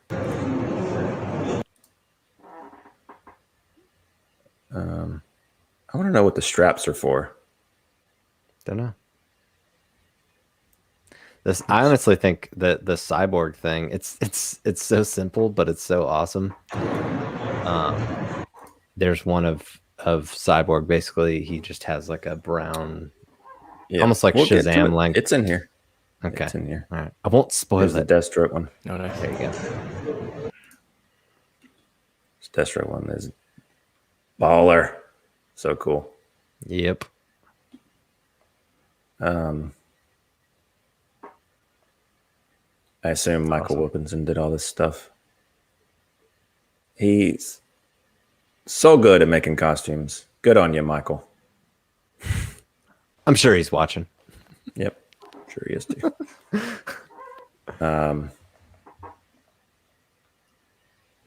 Yeah.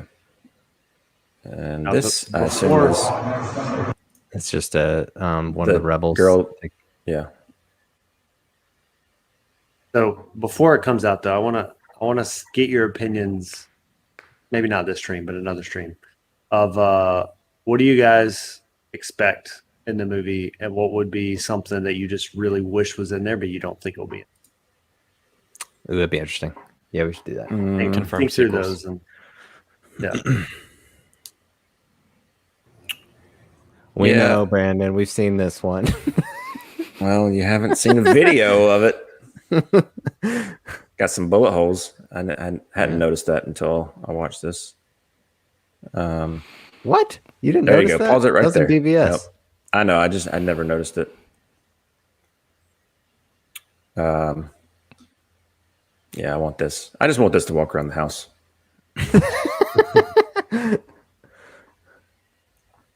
It's interesting that they have all these on like mannequins with like no faces and things like that. And then when you get the cyborg one, they actually have, well, because it's funny. It's interesting that they made an actual real prop for this to put on display. Mira. Yeah. This one seems more in keeping, like her suit seems very accurate to the suit that we see her in in the movie. So not a lot of change there, but she does have a few additions. And then obviously Arthur's trident. The blades and stuff too. Yeah. Pretty cool. And there's your boy. Should be black. Someone color correct this. Pull the saturation down a little bit. Yeah. And boobies. The yellow is a new addition, right? The detailing on that suit is awesome. What's that? Is the yellow a new addition for that suit? The yellow in the Superman? No. Okay. Here you go. So cool. It's like it's so simple, but it's so cool. Yeah. Well, the actual cyborg costume or whatever you want to call it is different.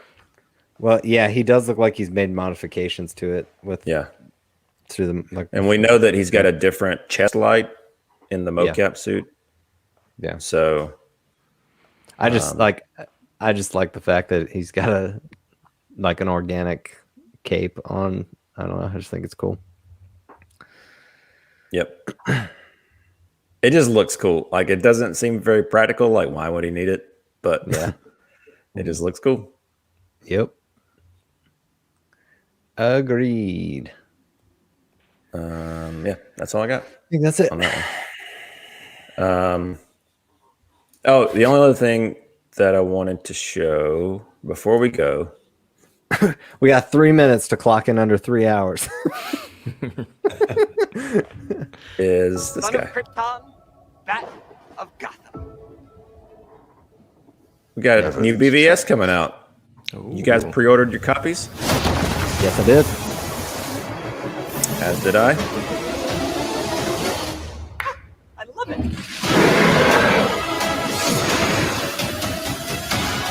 I'm stoked to see the aspect ratio change. He put up a shot of the nightmare sequence, the difference, and at one point, and it looks awesome. Yeah. Yeah, so I love that everything's going to HBO Max. I know.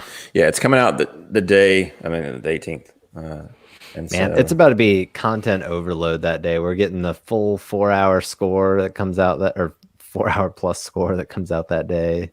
BVS, new one, Zack Snyder's Justice League. Too so much to good. handle. We're eating good, Ryan. Yeah, it's true. It's true. Brett. Too true. Brett, how you eating? Good, man.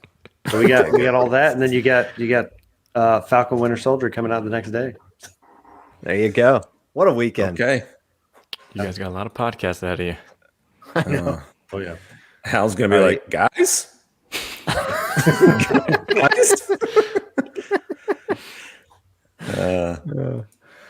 All right, gents. Well, this has been fun. I know it's been a has. deep dive, and I appreciate. For Ryan and I, it's like whatever. This is just normal. We do this, whether the cameras are on or not. This is what we do. So, I really appreciate Chris and Britt for coming on for 3 hours. I know that's a haul. So, I enjoyed having you guys on, especially for this. No doubt. And we got to do. Inevitably, I'm sure we'll do Falcon and Winter Soldier stuff too coming up here. So. It'd be fun to break those bad boys down, break this guy down after it comes out too. Mm-hmm. I guess I need to pick my You can character. count on it. Yeah, pick your character, Britt. That's your homework. Chris has to watch Apocalypse War, and Britt's got to pick a character. Learn everything I can on that character. That's right. Become my new favorite. Yeah. All right, guys. Well, I think it's probably about time to sign off. We got 20 seconds until we hit 3 hours. Let's go. Yeah. Gonna do it right at 3 hours perfectly. Okay. Yep. everybody who's watching, make sure you hit the subscribe button to stay up to date on everything we're doing. And also follow us on Twitter at CAPECAST Show. We're talking about everything geek there all day long, every day. So look forward to chatting with you there. So, well, we're over 3 hours now. You missed it.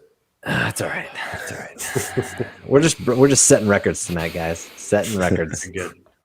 All right, guys. Until next time. So long. See you guys. See ya.